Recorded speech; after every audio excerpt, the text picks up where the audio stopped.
never laugh as a hearse goes by, for you may be the next to die. They wrap you up in bloody sheets to drop you 6 feet on. Tonight, on the Midnight Train podcast, we're headed to the place where we were once banned.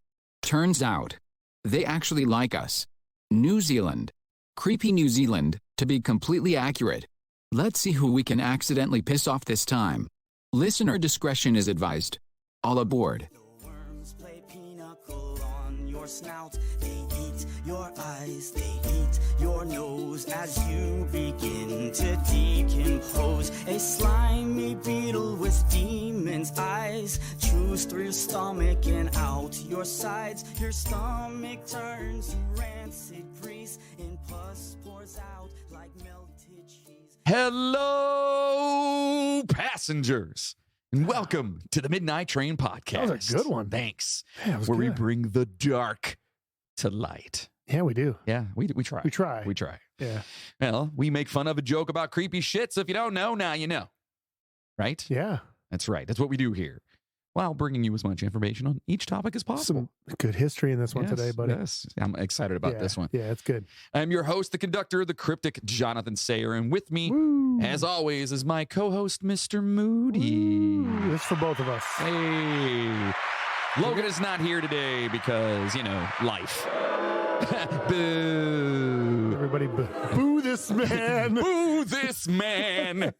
No, Dude, we're drinking early today. Yeah. There you go. Oh, yeah. We started already. Yeah. Doing a little bit of Goldhorn Polka City Pilsner. It's pretty good. Right here in Cleveland, man. It's not bad. Yeah, it's not bad. Well, you beautiful bunch of dark passengers know that we're just a bunch of musicians and assholes that love history and cannot get enough of the mysterious. It's true. We can't.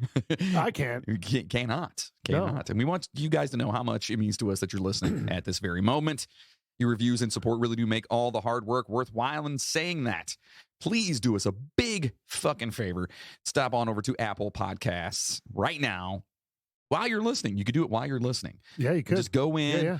just take like a couple minutes and sign in and give us a review. Yep. Because it really does help. It does. It does. It helps a lot. And I know we have a lot of listeners out there. We got a lot all across the world. We're getting more and more. It's crazy. More and more. It's pretty crazy. awesome, and we love it.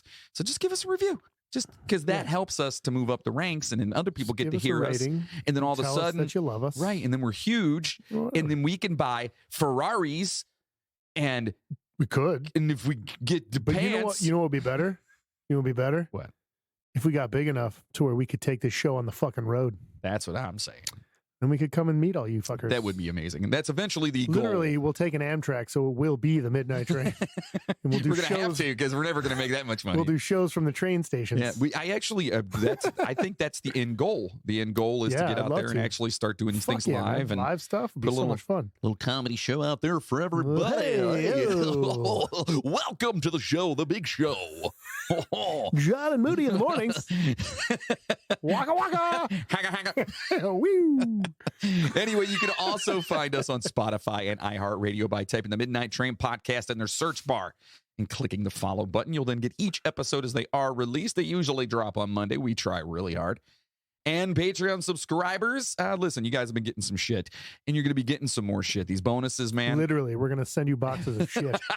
Oh, wouldn't that be amazing? Only for Patreon. Wouldn't it be amazing if it was like fake poo and we just sent it to everybody? Yeah, Just yeah. little things of fake poo. Then they can't say we never sent them shit. That's right. You guys really sent us shit. And we never got shit from you. Yes, you did. No, they've got, listen, we've got a bunch of stuff Yeah. coming up, including, Yeah. and you guys want to get in on this for sure. We Yes. have Joseph Merrick, who Yeah, is Elephant Man. the Elephant Man, and it's awesome It's going to be a story. good one. Heartbreaking, but it's awesome. Yeah. Like everything about it's super cool, other than, the bad stuff. And then we have one about the conspiracies around the Hoover fucking Ooh, Dam. That's going to be a good one. And a lot of people are like, wait a minute, the Hoover Dam. And that's what you said. Yeah. And I'm I like, didn't know. yeah. Of all the people, you'd think I would have known. And it's wild. It's Yeah, it's fucking, crazy. it's wild. A lot of Should be it's good. conjecture and bullshit. But yeah, if you want to get Well, in that's on the best that. kind. Yeah, of course. If you want to get in on it, just go to patreon.com/the Midnight Train Podcast or head over to what? I believe we're also working on the Logan's working on a Hollow Earth. He is working on a Hollow Earth bonus, one. and I have a couple. I'm working on that High Brazil one still. Yeah. And I'm working on the current possible active serial killer one. So make sure you guys are getting on that because some good ones coming. There's over 30, almost 40 in there right now, something like that. And we got a lot coming. We throw them out there all the time, but they're like the cool thing about the bonuses is that they're kind of weird. And they're more laid back, and they're laid back, they're goofy, but it's like, just to be honest, it's stuff that like we sit here and we're like, you know what? That'd be cool. Let's look into it. That's exactly what it is. And we try to keep them. A lot of them are mostly relevant towards what we've already talked about. Right. But then there's some off the wall shit. Yeah. So you can also go over to the midnighttrainpodcast.com, pick up some merchandise while you're there, and sign up for Patreon. It's at the very top of the page. And I just actually kind of redid. I saw it. Looks good. Yeah, so you can go in there and see our beautiful faces now. Unfortunately. On our website. Yeah. You can, like, who are these guys with these luxurious voices? Yeah. And then you see our face and you're like, ooh. And then you're like, well, ruin that. At least I don't have to see them all the time. They got a face for radio. All right. So speaking of Patreon, it's going to be one of those shows. And I saw the notes, by the way. I went through some of the notes. I'm sorry I tried. Dude, fuck those words. Oh, yeah. Holy shit. I was doing the history and I was just like, oh, this is so fun. Yeah, so if you're new here, there's a going gag here that I don't get the I don't really have time to go through the notes because Moody does the notes for us and the research. Yep. And then it shows up and I go through and I go, what the fuck? And then I try to pronounce words that, and I don't consider myself to be dumb in any way, shape, or form. It's just when words are like the 18 syllables. Some of these are good ones. It's gonna be fun. I love when we do like random countries like this. It's so good. So listen, and also with Patreon, we've decided that once we hit 100 producers, we're going to start giving 10% to a specific charity that we will announce every month. So the more producers we get, we're going to be able to give and to a good cause. And you guys, our Patreon producers, are going to be the ones to pick the charity, cause, the charity every month. So I think it'll be pretty cool. So make sure you guys are doing that. Jump on it. It's fun. Get on our official Facebook page. It's awesome. We're also on Twitter, Instagram, TikTok, Twitch, YouTube, you name it. We're there. And if we're not, let us know and we will make sure that we get our asses up there. Yeah. Literally, we're going to put pictures of our asses on every one of them. That'd be awesome. Should we? I don't know. I have a tattoo on my ass. You'd be able to distinguish that one pretty quick. So let's turn down the lights, adjust our seats. Oh, hold on a second. Hold on. Oh, yeah. You need another one. Yeah. I got a crack one. Yeah.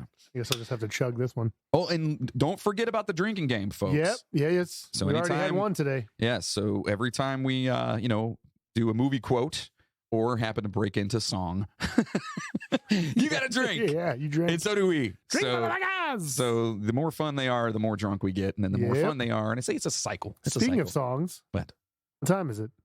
Time is it? Yeah. Speaking of songs. It's 8:32. No. What time is it in the show? Speaking of songs. Oh, it's time to grab a drink. Yeah.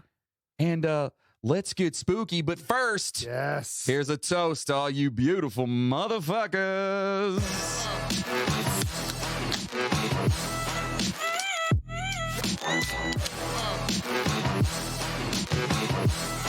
God, it's so hits.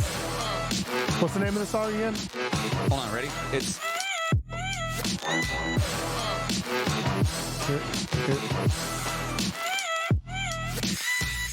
the Midnight Train Podcast. Nice. This is the breakdown for the ladies right here. It's the Midnight Train Podcast. I'm telling you, we should totally do it. Moody and I were talking. We're going to turn that into an actual song. Yeah. Right. I think Midnight Train rap song. A Midnight Train theme song. And it's going to be us flowing like mother. Well, I don't know about flowing, fuckers. But it's going to be us. Well, it'll be something like that. It's going to be good. It'll be good. So, hey, guess what? Yeah, what? I'm so excited about this one. Are you? I am super excited. I've been stoked all week to get in here. I didn't have time to proofread the whole thing, so good luck with that. Yeah, I saw a couple of them. I fixed a couple of the blue lines. That's the dead giveaway. The thin blue line, baby. And of course, the words. The words are great. Yes. So listen, boarding the train from Japan. Mm-hmm. That's where we were last. That's where we were last week. And if you guys didn't get, if you didn't get a chance to listen to that, it was about the aioli graham cracker forest. Oh man, I don't even know how to pronounce it now. Okigahara, the forest, the suicide In Japan, forest yeah. in Japan. Yeah, that was a good episode. Creepy as shit. Some grim things. Yeah, in there, that was but, pretty dark. It was interesting. So now we're taking the imaginary bridge and heading to a beautiful island. Ooh. What island, you ask? What island? Well, we're heading to a place that has been kicking our ass with kicking ass with listener support recently, and we thank you guys so much. Absolutely, man. And as we learned from one listener, they're not all pussies. This is what we've been told. Yeah, we're heading to the land of Peter Jackson. Ooh. Taika Waititi. Yeah. Sir Edmund Hillary. Ernest Rutherford, who, if you're not up on your scientist, was a physicist who came to be known as the father of nuclear physics. Oh. Encyclopædia Nuclear. Britannica considers him to be the greatest experimentalist since Michael Faraday. Wow. Do you know who Michael Faraday is? He's the dancer, dude. Isn't he? What? Isn't he the guy that does the dancing? What's that called? Michael Faraday. The fucking where they do the fucking line dancing together. Am I wrong? Oh my God. I have no idea what you're talking Yeah, about. what's it called? Where they used to tour all over the place. It was like it doesn't matter. I'm You're wrong. talking about like fucking river dance? Yeah. That's Michael Faraday, isn't it? I don't know if that's the guy's name, but that's not the Michael Faraday they're talking about. Oh, well, then beg to differ. Jesus Christ. Also, Jean Batten. Okay. Yeah. Actually, Or Jean Batten. A female aviator who made the first solo flight from England to New Zealand, and the list could go on. Since we gave it away in that last description, you've probably guessed it, and because it's the name of the damn episode, we're heading to New Zealand. Woo! Give them an applause, buddy. They deserve it. Yep. There we go, man. New Zealand. Fucking Kiwis. But not just... Is that a derogatory thing? I don't know. That's probably how we got If it is, I'm sorry. If Yeah. it's not, well, okay. Kiwis are delicious, though. I do like I do like a good kiwi, yeah. Except the fucking outside of it's a pain in the ass. That's why you just scoop it out. You cut it in half and scoop it. Scoop it. Not only that, we're going to creepy New Zealand. Ooh. Right, so... Is there creepy New Zealand? Yes. I mean, it's an island, so I don't know. There's got to be some creepiness, right? I guess we'll find out. This will be a really short episode. Okay, thanks for listening. Yeah, there's not. Bye. There's this guy named Bob who lives in a shack. And, okay, well, that's about it. He lives in a van down by the river. Drink up. I just saw, speaking of which, sorry for the sidetrack. I saw a meme today. It was on Facebook or whatever. It was a picture of Chris Farley in the van down Oh by my the river. God, yes. The They Live. It's got the face. I want that as a poster, dude. Oh my God, that's amazing. Yeah, that's so good. They live in a van down by the river. Oh my God, it's so awesome. So you know by now how we do it here on our creepy series, which someone suggested we should do a creepy Japan, by the way. Okay, Yeah, we'll put it on the list. Yeah, we'll be heading back to Japan. Probably a lot of weird. We'd like to give you a history of the location we're at and then drive into all that is creepy about that place. Yeah. Having said that, let's check out the history of New Zealand. Okay. It all started when Bilbo Baggins found a ring. Yeah, he did. It was the one ring to rule them all. Yep. Wait a minute. No? Is it? I think that was wrong. That's not the right history? No, I don't think. Alternative facts? Wasn't it like more? I don't even know where the hell that. I don't know. I didn't watch it. It was filmed in New Zealand. Oh, that makes sense. So Maori, right? Yep, I think so. Were the first inhabitants of New Zealand. Oh. Or Aotearoa? Sure. Okay, and listen, if I'm pronouncing these wrong, please feel for. You know what? No, it doesn't matter. No. You guys know. Yeah. I want someone to go through everything that he pronounces wrong and send us a detailed list. Oh God, it's gonna be a long list. Aotearoa. I'm gonna say Aotearoa. You could say whatever you want. All right. I don't know if it's probably right wrong. or not. Guided by Coop, the Great Navigator. When did when the Maori first arrive in, or when did they first arrive in New Zealand? According to Maori, yeah, I want to say Maori. I think it's Maori. Okay, the first explorer to reach New Zealand was Coop. Using the stars and ocean currents as his navigational guides, he ventured across the Pacific on his Waka-hora. Oh, what the fuck? Harua? Harua. Yeah, Waka. No, I'm sorry about that. Which is his voyaging canoe from his ancestral Polynesian homeland of Hawaii. You think I would have just put voyaging canoe in there, don't you? Yeah, that would have been easier. Thank you for that. It is thought that Coop, and it could be Coopy, but I think it's Coop. A coupe, maybe? That's how the British pronounce a car. Instead of like we call it a coupe, they pronounce it coupe. I don't think that's right. Do I'm they? just saying. Yeah, no, absolutely. That's 100%. No. I'm not even kidding. Really? Yeah, A instead of coupe? coupe, it's a coupe. Oh, well. But anyway, You can ask, what's her name? That we've been talking to? Oh my God, I'm blanking. way to just so sorry. fucking not remember names. Anyways, let's just move ahead. She's the one that has to give us Maggie? an English. Yeah, I think. Yeah. Yeah. I think she has to give us a. Yeah, she's the one that's supposed to give us an English accent. She has to give us an English accent. Or an so- American accent, Right. we'll call it. American. American. Oh, dude, I want to hear her do like a Southern one too. Like, I want to hear you talk like this. We'll see how that sounds. So anyway, it is thought that coupe made landfall at the Hokianga Harbor in Northland around 1,000 years ago. Oh. You will not find Hawaii on a map, but it is believed Maori came from an island or group of islands in Polynesia in the South Pacific Ocean. There are distinct similarities between the Maori language and culture and others of Polynesia, including the Cook Islands, Hawaii, and Tahiti. More waka hora Arua. Yeah. Arua. Waka Arua. Yeah. Followed coupe over the next few hundred years, landing at various parts of New Zealand. It is believed that Polynesian migration was planned and deliberate, with many waka hurarua Voyaging canoes. yes, making return journeys to Hawaii. Today, Maori are part of an iwi tribe. Or iwi, yeah, with their iwi, that's their tribe, right? It's called an iwi. An iwi is a tribe. At Tribe, least that's right. a word for tribe, yeah. A group of people who are descendants of a common ancestor and associated with a certain region or area in New Zealand. Each iwi has their own hapu, which are sub-tribes. Iwi can trace their entire origins and Wakapapa, which is their genealogy, back to certain Waka hura. Fuck that word. Haura. Oh.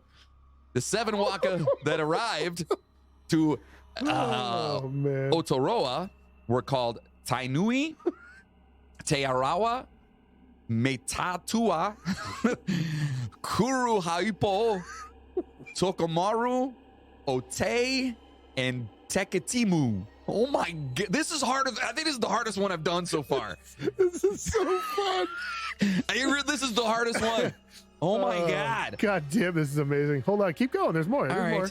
Maori were expert hunters, gatherers, and growers. They wove fishing nets from harakiki, All right. which is flax, and carved fish hooks from bone and stone. They hunted native birds, including moa, the world's largest bird. Dude, those motherfuckers were huge. Those are like the They're big, extinct now. They're like giant ostriches. like big ass emus or yeah, whatever. they're right? bigger. They're like you take an ostrich and you make it bigger. You ever hear about the emu fucking invasion that happened in Australia? Yeah. Ever hear about It's the great. They had a war. It was a war. They called it the emu war. Yeah, they couldn't kill the motherfuckers, Yeah, and they were breaking they down fucking called everything. the army in and shit. Yeah. Yeah, that's awesome. It's pretty badass. Maybe that'll be a bonus. That should be a bonus. That's a good one. That's so good. Even though we're not talking about Australia right now. Aussies. Right. Right. So, which is, again, the world's largest bird with a range of ingenious traps and snares. So they were smart, man.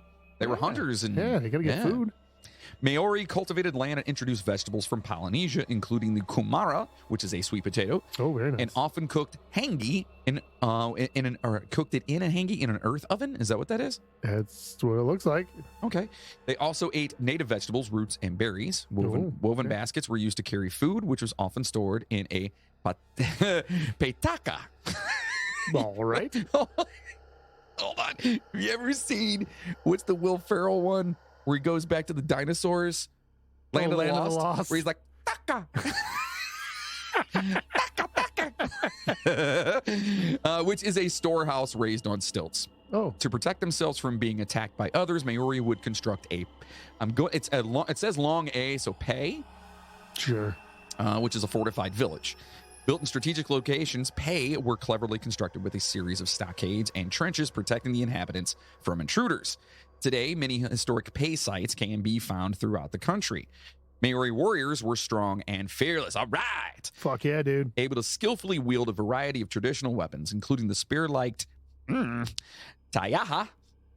Taiaha? Yeah, I like it. Yeah. All right. And club-like mir. I'm just going to say that's mir, but it's probably like mire or miri. Mede. Mere. Me. Today, these weapons may be seen in Maori ceremonies, such as the wero, which is a challenge. You can also find these traditional weapons in museums. While Maori lived throughout the North and South Islands, now they added more freaking words the same Moriori, way. dude. Moriarty? Moriarty? No. I have a friend whose last name is Moriarty. Do you really? Yeah, Marty. His name's Marty. Marty Moriarty. Marty? I feel like that's fake. No, it's not at all. I can find him on. It's a real person. Moriarty. Wasn't that the nemesis for not Hitchcock? What's his name? Sherlock Holmes? Was that Moriarty? I think so. Yeah. It was one of those guys. So the Moriori, another Polynesian tribe, lived on the Chatham Islands, nearly 900 kilometers east of Christchurch. It's Christchurch. Is it Christchurch? It's Christ. Christchurch. You're overthinking Yeah, everything in here, dude. My brain already hurts when we just started. Moriori are believed to have migrated to the Chathams from the South Island of New Zealand. Oh. In the late 18th century, there were about 2,000 Moriori living in the Chathams.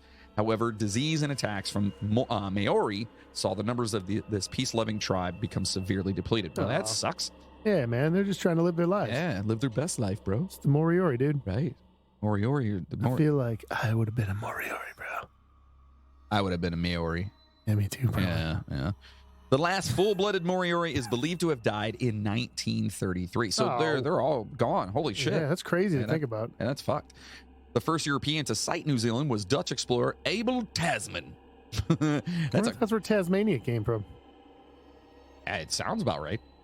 Yeah, he was on an expedition to discover a great southern continent, Great Southland, that was believed to be rich in minerals. I assume that was Australia he was looking for. Yeah, I would assume, yeah. In 1642, while searching for this continent, Tasman sighted a, quote, large high-laying land off the west coast of the South Island. Abel Tasman annexed the country for Holland under the name of Statenland, later changed to New Zealand by Dutch mapmakers. Sailing up the country's west coast, Tasman's first contact with Maori was at the top of the South Island, in which is now called Golden Bay. Two waka, which are canoes, full of Maori men, sighted Tasman's boat. Tasman sent out his men on a small boat, but various misunderstandings saw it rammed by one of the waka. In the resulting skirmish, 4 of Tasman's men were killed. Well, you don't fuck around with the Maori, man. Just ramming. Yeah, you don't fuck around. Oh, you don't like us? All right, fuck you. Just rowing. Everybody, come on! Ramming speed. Yeah. Tasman never set foot on New Zealand, and after sailing up the west coast, I know, what a batch. Sailing up the west coast, went on to some Pacific islands, and then back to Batavia, now Jakarta in the Dutch East Indies, now also known as Indonesia. Right. See, we tell you guys what's up. Right, full circle. Yeah, right. We get a history lesson and some creepy shit. Yeah, and some bad jokes. Good jokes too. No, you know. His mission to New Zealand was considered unsuccessful by his employers, so they cut his fucking head off. No, I'm just kidding. The Dutch East India Company, of course it was, Tasman having found no treasures or matters of great profit. Your boat was rammed, you asshole. You did what? Wait, hold on a second. You got your boat rammed by some indigenous folk? They were on what the fuck's a waka? Waka, waka, waka. I'm going to do that I got to stop that. Captain James Cook sent to Tahiti to observe the transit of Venus. Is it James T. Cook? Get it? No. Tiberius. Anyway. Stop looking at me like that. To observe the transit of Venus was also tasked with the search for the great southern continent thought to exist in the southern sea. So everyone's looking for this damn thing. Yeah. Cook's cabin boy, young Nick, sighted a piece of land. Great movie, by the way. Land ho! Oh my God, with Chris Elliott. Yeah. Oh my. So fucking funny. It is so weird. Yeah, it's good. It's good. So odd. Anyway, he sighted a piece of land now called Young Nick's Head near Gisborne in 1769. Cook successfully circumnavigated and mapped the country and led 2 more expeditions to New Zealand before being killed in Hawaii in 1779. Wow. Yeah. Prior to 1840, it was mainly whalers, sealers, and missionaries who came to New Zealand. I love the whalers. Fucking missionaries, dude. Whalers are awesome. Dude, the Hartford whalers. Now, those are some whalers. There you go. These settlers had considerable contact with Maori, especially in coastal areas. Oh. Maori and Pekihe which I guess are Europeans, right? Oh, sure. Traded sure. extensively, and some Europeans lived among Maori. Thought they were just white folk. Round eye. The contribution of guns to Maori in intertribal warfare, along with the European diseases, of course, led to a steep decline in the Maori population during this time. No shit. Motherfuck. Wait. So you're telling me, hold on, let me get this straight. Yeah. So you're telling me that instead of throwing spears and hoping I hit these guys Right. and kill them, Mhm. I can just take this thing Mhm. and shoot them with it, and they'll pretty much die instantly as long as I hit them. Is this what you're telling me? Yeah. Huh. Yeah. Can I have like 100 of them? I mean, we could probably do that. Yeah. Yeah. Yeah, let's do that. Let's Either do that or, you know what? Just, who's vaccination doesn't exist. Just, you know what? Just cough on them. Just, it's fine. It's fine. Just cough on them. Give them a little bit of time. It'll be fine. They did it like we did it and just gave them a bunch of, oh, we got some nice blankets for you. Right. Exactly. That's exactly what this is. That's what we did too. Yeah, a bunch of, well, not They just we. gave them guns so they could take each other out. What do you mean, you people? Yeah. They gave them guns so they could just fuck each other up, and then when there were none of them, they could move in. Well, we've done that forever. Sure, yeah, dude. We've always, whoever we thought was going to be better for It's the just United crazy. States. It's just crazy when you think about like Yeah. these tribes like that. Like everything was like even now there's still tribes like in the Amazon and shit that like you try to get near and they'll fuck you up because they don't want anything to do with the outside world. They'll eat your ass. Well, that too. I mean, not like Literally, they they'll might, eat your ass. Yeah, they might literally That's the eat your best ass. part. A lot of meat there. A Ew. rump roast. Ugh. Don't knock it till you tried it. Oh, what do they call it? A butt? The butt? It's like instead of a pork butt, it's a Pork butt, It's yeah. a human butt. So signed in 1840, the Treaty of Waitangi is an agreement between the British Crown and Maori, which is awesome. Around this time, hopefully, at least they stopped killing each other. Let's hope. Yeah. Around this time, there were 125,000 Maori and about 2,000 settlers in New Zealand. Sealers and whalers were the first European settlers, followed by missionaries. Merchants also arrived to trade natural resources such as flax and timber from Maori in exchange for clothing, guns again, and other products. As more immigrants settled permanently in New Zealand, they weren't always fair in their dealings with Maori over land. No, really? Say it ain't so. No. Wow. That doesn't sound right. No, it doesn't. No. When has that ever happened before? I don't know. That sounds. Is this fake news? I think so. Yeah. I don't believe that somebody would. I don't believe that settlers would come in and screw over the locals for land and stuff. No, that doesn't sound right. Yeah. A number of Maori chiefs sought protection from William IV, the King of England, and recognition of their special trade and missionary contacts with Britain. Fucking Bill, dude. Yeah. Bill? Can't trust anyone named Bill. Bill? Except for our friend Bill. That's right. You can trust him. And any future friend that listens to the show named Bill. Yeah, if you listen to us and you're named Bill, you're Yeah. cool. Yeah. Every other Bill. You're cool. Fuck you. Fuck you. Fuck you. You're cool. Fuck you. I'm out. Yeah. So they feared a takeover by nations like France and wanted to stop the lawlessness of the British people in their country. As British settlement increased, the British government decided to negotiate a formal agreement with Maori chiefs to become a British colony. A treaty was drawn up in English, then translated into Maori. Hopefully they could pronounce those words better than I can. Probably not. Yeah, I got it. The Treaty of Waitangi, or Waitangi, maybe? Waitangi? I don't know.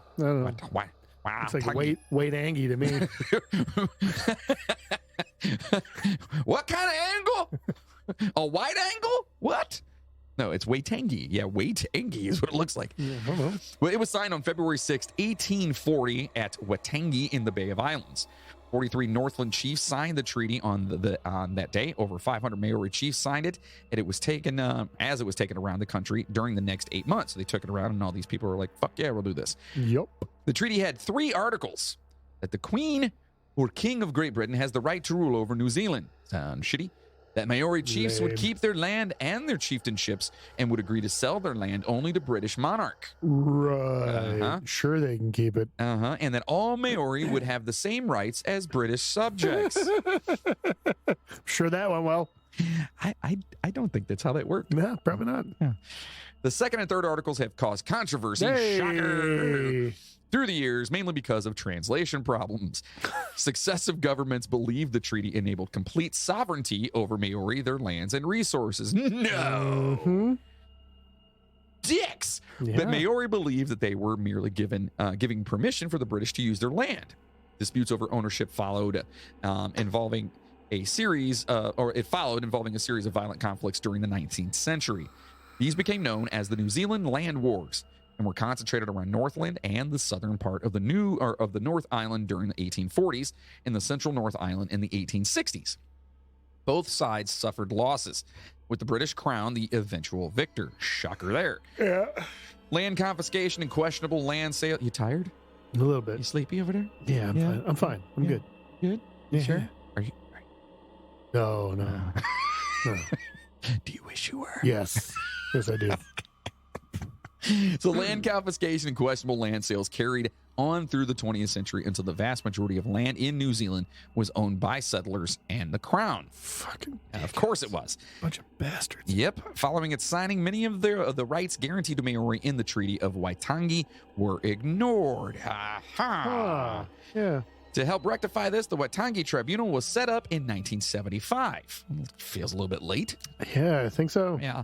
It has ruled on a number of claims brought by Maori iwi, and in many cases, compensation has been granted. So that's good. At least they're getting something. Yeah, they're getting something out of it. While disagreements over the terms of the treaty continue to this day, it is still considered New Zealand's founding document. I mean, kind of fucked up. I mean, Yeah. you know what I mean? Yeah. I feel like, it's fucked up. Yeah, you got to start somewhere, though. Unfortunately, that's where they had to start. But I feel like that's kind of the case with a lot of fucking countries. I mean, you go into it, you just kind of like, all right, we need to fucking figure this out. Okay, well, let's do this and see if this works. And then just got to kind of go. I mean, that's why they ratify the Constitution all the time, because shit was good back then, but shit don't mean anything now. Like, it's a completely different time. So what worked back then doesn't necessarily work now. Yeah. That's... I think maybe if we went back in time and we know what we know now, you think everyone would just go and just beat the shit out of the British? I don't think so. No? Because there's always going to be people who want power, so you're going to side on the... You know what I mean? You're always going to end up... Yeah, I don't think so. I don't know. Okay. Maybe. There's going to be some people who would. Yeah. Just saying, I feel like, Well, then again, I guess not, because they're just like any other... They were just like any other fucking... like you had the Romans, you had all those like the big empires before that. Like everyone was trying to conquer, man. Yeah. It is what it is. Yeah, that's true. You're right. People still do it to this day, trying to conquer new lands, trying to get in, scratch little parts of countries out, and there's always disputes over borders, and I mean that causes wars constantly. Yeah. So yeah. Land is a valuable thing, my friend. Yeah. Yeah. I'm just smiling and nodding right now. That's cool, bro. The grounds and building where the treaty was signed have been preserved. So that's really fucking cool. Yeah. Today, the Waitangi Historic Reserve is a popular tourist attraction.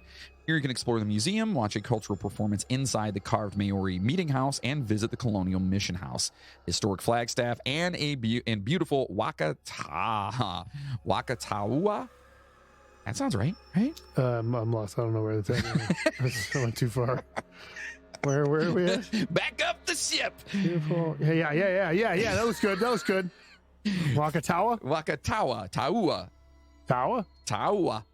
Wakatawa. Wakatawa, motherfucker. Throughout the 19th and much of the 20th century, the homeland of Britain Very nice. had an enormous influence on New Zealand. Government administration, education, and culture were largely like built on Canada. British models. Yeah, very much like. Yeah. How come they don't speak Canadian over there? Where? New Zealand. Because they're not Canadian? Good point.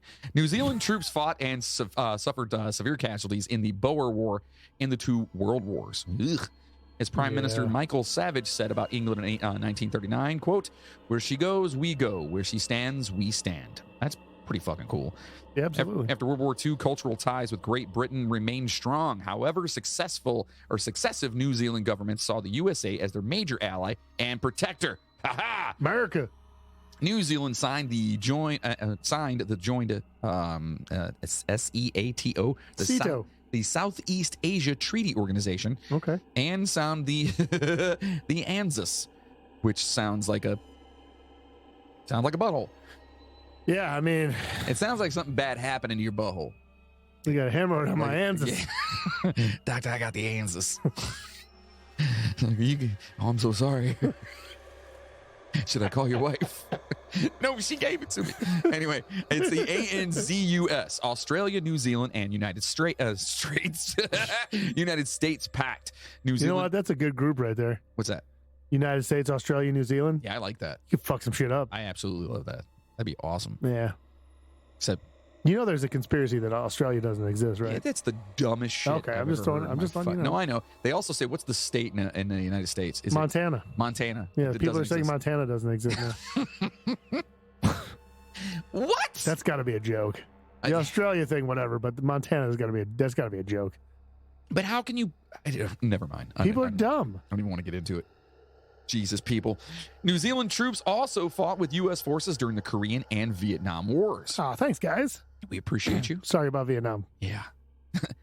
Not our bad, but our bad. No, that was our bad. Yeah, that was our bad. Well, New Zealand is still heavily influenced by its colonial heritage. The country now has its own strong sense of identity. Hey, good Fuck job. yeah, dude. Fuck yeah. I appreciate you. While still a member of the British Commonwealth and maintaining close friendly relations with the USA, New Zealand now has a far more independent trading and foreign policy. Since the mid-1980s, New Zealand has been a nuclear-free zone. That's cool as shit. Good job, guys. With its armed forces primarily focused on peacekeeping in the Pacific. In the Pacific. Peacekeeping in the Pacific. Peacekeeping in the Pacific region. This history of the country was taken directly from newzealand.com. Thank you very much. Yeah, so if there's something wrong there, don't blame us. Blame the Blame internet. the internet. That's right. And newzealand.com. Yeah, that's right. Your own country's fucking you. That's right. Now, obviously, the word fucked up. Those are that's me. Yeah. Just tell them to put some freaking, some sort of pronunciations next to them next time. You know what I mean? Yeah, well, most people aren't dumb. Fuck you. It was the best summation about without getting too overblown that we could find. So now with that history of the country down, let's get into some creepiness. Yeah, that was a good history. Yeah. It was interesting. Yeah. I knew nothing about that. I honestly didn't know anything either, so it's cool. Mayoris. Yeah. I That's didn't why know we like anything. doing these, because we get to find we out. learn shit. Yeah, And in turn, you guys learn shit. that's right. We're all a little bit smarter than when we started. Thank God. Some of us could use it. And then a couple hours later, the drinking and weed makes us dumber than takes us right back to where we were. I don't have any talking about. I don't. What'd you say? Exactly. What? Hey. I want to say something. Did you see my keys? All right, first up, let's talk about a ghost town. I like ghost towns. This town is coming like a ghost town. Do you know that song? Oh, okay. Song. You all right? I just almost spit my beer out. Yeah. You've never really crooned to me before. that was the first time. I mean, if you consider that crooning. It was like direct eye contact. I was looking into your soul. Dude, I just about fucking died right there. Oh song, my God. man. Who is it? It's the specials. It's like, yeah, specials. I think I don't know. it's an old ska band. Oh, I know the band. Yeah, I just don't it's know in Shaun of the Dead. I'm sorry, what? Shaun of the Dead. It's Yes. the song at the beginning. Oh, okay. It's got the organ that kicks in. Yeah. Yeah, it's Ghost Town. Awesome. Love that fucking movie. So now, farmland and bush. Tango. Again? The bush has returned. Really? Bush is back You again. can't get away from the bush. Can't get away from the bush. Tango Rakau. Oh, Tango. I feel like that's completely wrong. Tanga Rakau. Tango Rakau. That's what I would say. Okay. Once was a thriving Doesn't community. make it right though. No, we're wrong. It was a thriving community of 1,200 people. Oh, It's a tiny dot on the map, 90 minutes drive from both Stratford and okay. Tamaruni? Tamarunui. Tamaruni. That's what I said. Okay. Close. So remote that it isn't even on the Forgotten Highway. So there's a Forgotten World highway that seems like it goes up there and hits all kinds of cool shit. Really? Yeah. Sure. I'd love to. I've always wanted to go to New Zealand. Yeah, that'd It be looks badass. beautiful. Yeah. It's like the less dangerous Australia. Yeah, I think it's prettier than Australia from what I can tell. Yeah, it's like, well, because Australia is mostly like desert, right? Mostly. Mostly, other than like certain A parts lot of of it. bush. So. a lot of too. bush. A lot of bush out there, too. Got a lot of, yeah, you guys got a big bush out there. Yeah. New Zealand's got a little bush. Yeah, little bush. It's more like tropical though, right? And doesn't they have more of like a tropical vibe there? Yeah. I don't know. I'm an idiot. I More have no bushy, idea. less deserty. Yeah. Less. More mountainous. It's a more bushy, less deserty, less dangerous Australia. At least that's what I gather. Okay. I don't know. I could be wrong. Right now, be Australia way the and fuck New off. Zealand listeners are going, shut the fuck up. It's just like, well, I'm turning this one off. Yeah. So you must turn off State Highway 43 and drive 6 kilometers into bush and rugged farmland to reach all that's left of it, which is almost nothing. There's a campground with cabins and provision for motorhomes, a working farm, the heavily rainforest banks of the... See, rainforest. There you go. Yeah, it's got to be more of a tropical. Yeah. See, yeah, I'm not as dumb as I look. Thank God for I that. know, right? I'd be like, da-da-da. Anyway. Which way did he go, George? Which way did he go? I will love him and squeeze him. Naughty. Naughty. Richard.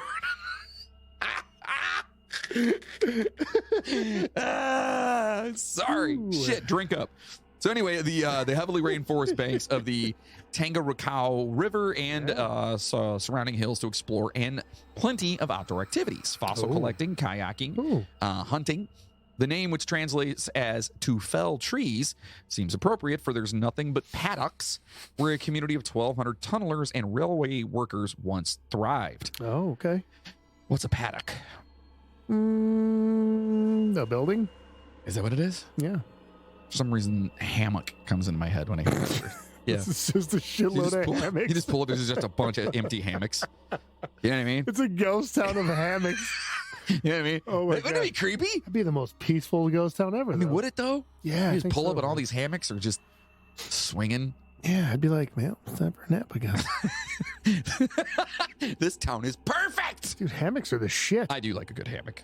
Anyway, there's your paddocks, whatever. So, Tangarukau was the epicenter of an epic construction job accomplished with picks, shovels, and dynamite. A project which is said would have cost $9 billion in today's money. Holy shit. That's a bit.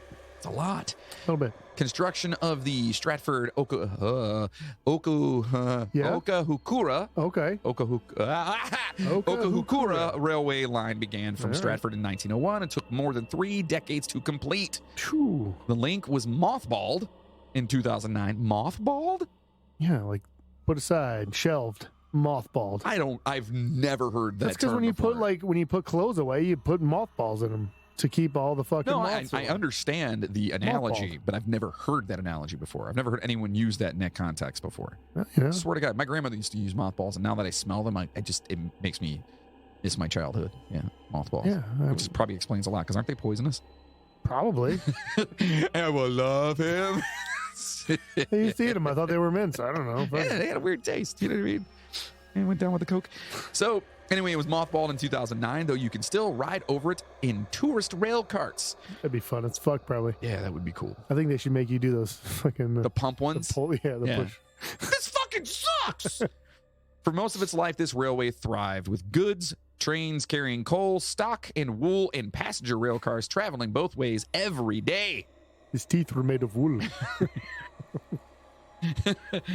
What the fuck was that? Big Daddy. Oh yeah. His teeth. Yes, his teeth were made of wool. That's a D. Yes, I get D's and L's mixed up. I almost shot it out again. Shit. I'm gonna get you. Yeah. Oh my God, that was rough. Gonna get you. So one feature of visiting a Tangarukau on the rail carts is that the railway ballast on this part of the track is full of fossils.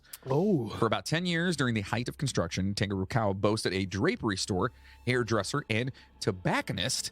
That's awesome. Yeah. Tobacconist. It's a good. That'd be a good dish. Like, what do you do? Oh, I'm a tobacconist. Yeah.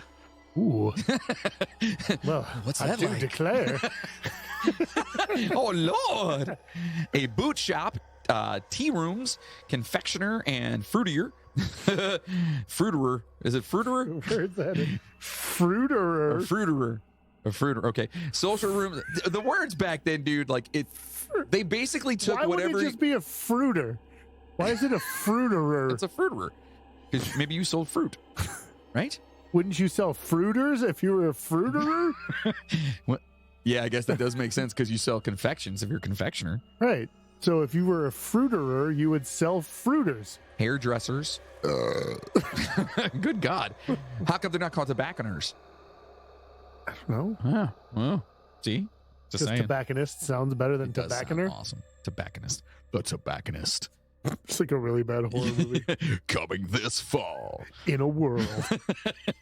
In a world of no tobacco.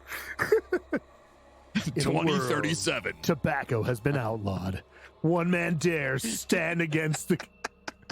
They call him the Tobacconist. Joaquin Phoenix is the Tobacconist. I feel like it'd be Vin Diesel. Yeah, in that movie it'd have to be. Or Keanu Reeves. Oh, yeah. Keanu would kill it, though. I like Keanu. He's awesome.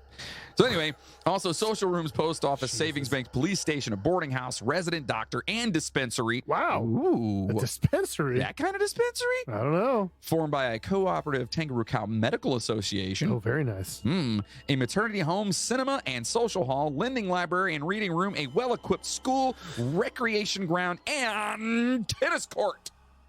Wow. Got a lot of shit going on. Sounds like a good place to be. I know, it sounds fun. Yeah. The streets were lit by a power station provided by the Public Works Department. Oh, very nice. According to Taranaki's Ghost Town by Derek Morris, men who built the Stratford Okahukura railway line earned only a few pounds a week, but everyone gave a day's wages to the victims. A few pounds a week after a year, man, you're pretty fat. Yeah, you got to be pretty big. Putting on a couple pounds a day or a week. That's like 100 pounds a year, dude. Maybe that's what happened to them. Maybe. Yeah, that's it. So they actually gave their day's wages to the victims of the 1931 Hawke's Bay earthquake. Damn it. After the line was completed in 1932, the workers drifted away and most buildings were dismantled and removed. During the 1960s, the population dwindled to 8. Okay. just 8 people said, nah. I'm not fucking going. Yeah, they're like, dude, you see all these hammocks? I'm not going anywhere. I'm not going anywhere. This place is sweet. Look, dude, my hammock is still here. Yeah, like I'm good. It's the green one over there. Yeah. See that? It's not even frayed. There's no holes in it. I'm not fucking leaving. I just got that bitch. I'm not leaving. It's too hard to break down. I just signed a lease on that hammock, and I'm not fucking going anywhere. It's so difficult to put away. I don't want to do it. So now only Bushlands Holiday Park remains. Oh, yeah, it's a campground. Yeah, not far from the ghost town in the spectacular Tongarukau. I hope I'm saying That's that a right. gorge. George. Gorge. I knew that word. I fucked up on the first one. That's like the tour guide. Tongarukau George. It's the gorge is the grave of pioneer surveyor Joshua Morgan, who died in 1893. Morgan was an extraordinary man, the first European to cross the Urawera Ranges. Uriwira. We were what? Yeah, I think it's Urawera. Or it could, Urawera. Yeah. Urawera. This is so horrible. I'm sorry. Urawera. Urawera. Yeah. Good God. It almost sounds like someone with an impediment saying you're aware. You're aware. Yeah. I don't I think know. it's Urawera. Yeah, I'm not aware. And he was an eyewitness to the 1886 Tarawera eruption. So there's Urawera and Tarawera. He spoke fluent Maori and often used English and Maori interchangeably. That's kind of cool. Morgan fell ill while surveying the road linking Stratford and Tomarunu. It's like they're all like the same word but different. Tamarunu. Did we have this one already? I don't know. Hold on. I'm looking. Tamarunui. I said it right. And did not survive to see the historic railway line through the completion. Oh, that sucks. Morgan's tomb has become a place for travelers to pause and reflect on those who built the Stratford Okahukura railway line. There's not a ton of sightings from this place, but there are a few ghost stories. Ooh. Some have stated that they've seen apparitions wandering the ground. Okay. And there are reports of strange noises in the area as well. Oh, my. Some campers at the campground have reported creepy things happening while they've stayed there, including Creepy's odd good. noises Creepy's good. and something messing with their tents or RVs. Oh, my. Wildlife or spirits of the tallest workers. The tallest workers? The tallest workers. The tallest workers that died working hard. Yeah, only the tall ones. The tall ones always come back.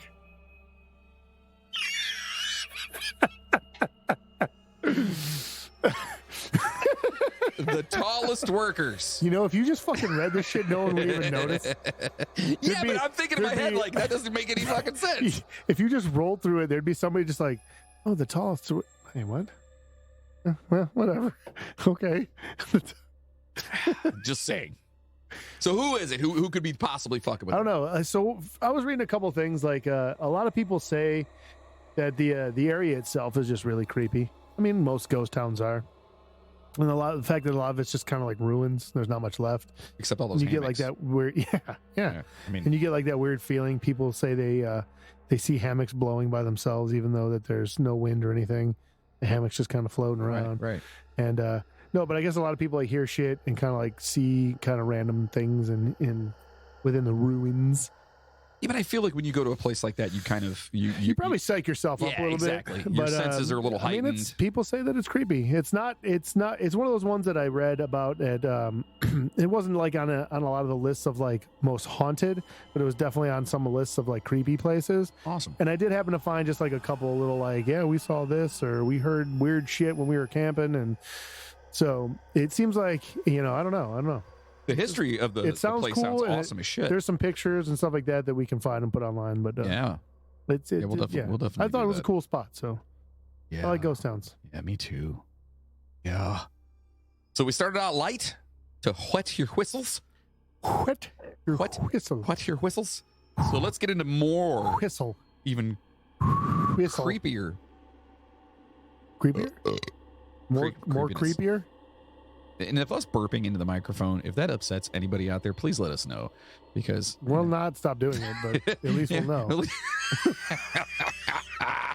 Next up, we head to Auckland. Auckland? Yes, there we find the Uelmi Cottage. Right? Sure. Uelmi Cottage? Yeah, sounds good. Uelmi? Uelmi. Uelmi. Uelmi. Uelmi. No, Uelmi Cottage, which from what we can tell is considered one of the most haunted places in the area. All right. That's what they say. Built in the 1860s, this charming cottage in Parnell It's charming. was once home to, you ever remember those shows back in the day where they would come in and show the house, the TV show on Sundays, and they'd show all the houses? Like for sale and shit like that? Yeah, And they're yeah. like, yeah. this charming one-bedroom apartment. You know what's funny? I'm pretty not sure. us. Well, no, we're not. We're Yeah. fucking awful. Yeah. I will never. I can pretty much guarantee you that no place I will ever live will ever be described as charming. No? No. Why not? I think it's all about the eye of the beholder, I think. Yeah, and I'm pretty sure that no one will behold a charming place that I lived. Why are there rocks and hammocks everywhere? So this cottage in Parnell was once home to Reverend Lush and his wife. Oh, It also very nice. functioned as a bolt hole. I don't know. I don't know what that is. A bolt? What the hell's a bolt hole? I don't know. I didn't do a lot of research on this stuff. There's a lot of stuff in, like, no lie. Like, I was doing this. I'm like, all right, there's a lot of things in here. And then I'm like reading all this stuff. I'm like, bolt hole? I don't know what that is. I should probably, fuck it. It's a remote mountain village. And it's like a little remote Like spot. an outpost or something? Yeah, for refugees during war and stuff. Oh, all right. Well, that makes sense then. Yeah, that makes a lot more sense that way. Oh, I can see where you highlighted it on here. Yeah. It's coming up in my notes. That's pretty fancy. During times of tribal conflict in Howick, where Reverend Lush preached. So, in other words, they would hold up there and hope that shit blew over.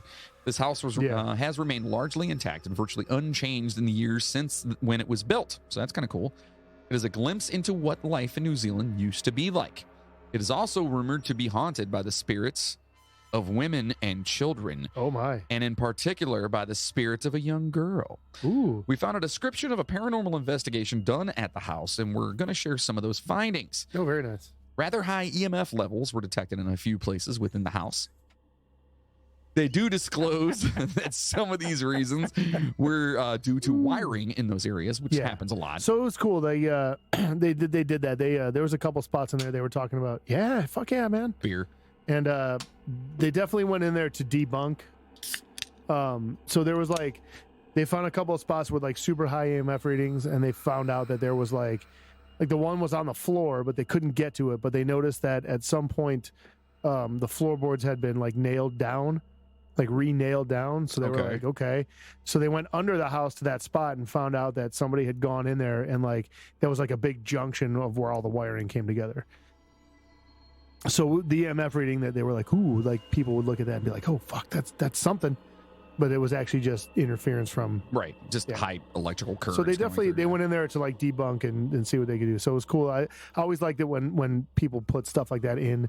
It gives me a little more like credence to what they're saying. Right, 100% for sure. As opposed to if they're willing to, oh my god, if they're willing to admit like, well, we found this, but right. So upstairs, a couple of the more sensitive members felt rather uneasy and could feel, quote, something in the child's bedroom area. One of the sensitives during an EVP session picked up that the toy doll sitting on a small chair in the child's room was lovingly named Georgina. One photograph taken outside the house, standing on the veranda aimed at a glass window, seemed to show a rather eerie face looking back at the camera through the glass. Oh, that's kind of fucked up. I saw the picture. Does it look anything like that? You can kind of make out a weird looking little face. Okay. But this is another one that they went back again. They went back a second time, took a picture from the same spot, whatever, and tried to debunk it. And they can't say for certain, but they said if it wasn't a face, I guess the window pane, the glass had like some bubbling on it. They said that it could be because of that. But you can kind of see a face in there, and it is pretty creepy looking. Yeah, I mean, but you can actually like identify like a face. Yeah, but I mean, you know, whatever. What is that? Where it's called? Where we look for humans are basically recognize faces on things. Yeah. So it could have. They're saying it could have been like the pane of glass could have been the way the light was coming through it. It could have been the bubbling in the glass. And if you were to point at it and go, yeah, right there's the face, then all of a sudden you're going to see. Then you're going to see the face. Right. Also, upon reviewing photographs, they noticed a couple of rather odd-shaped shadows which appeared on the wall in the study. These shadows did not appear in other photos taken of the same spot. Shadow people, maybe? Well, read on. They managed to debunk one of the shadow photos, but the other one could not be replicated or explained. Yeah, so this is another one. Basically, the first picture with the shadow, they were able to replicate, and they realized that it was actually just a shadow of the photographer.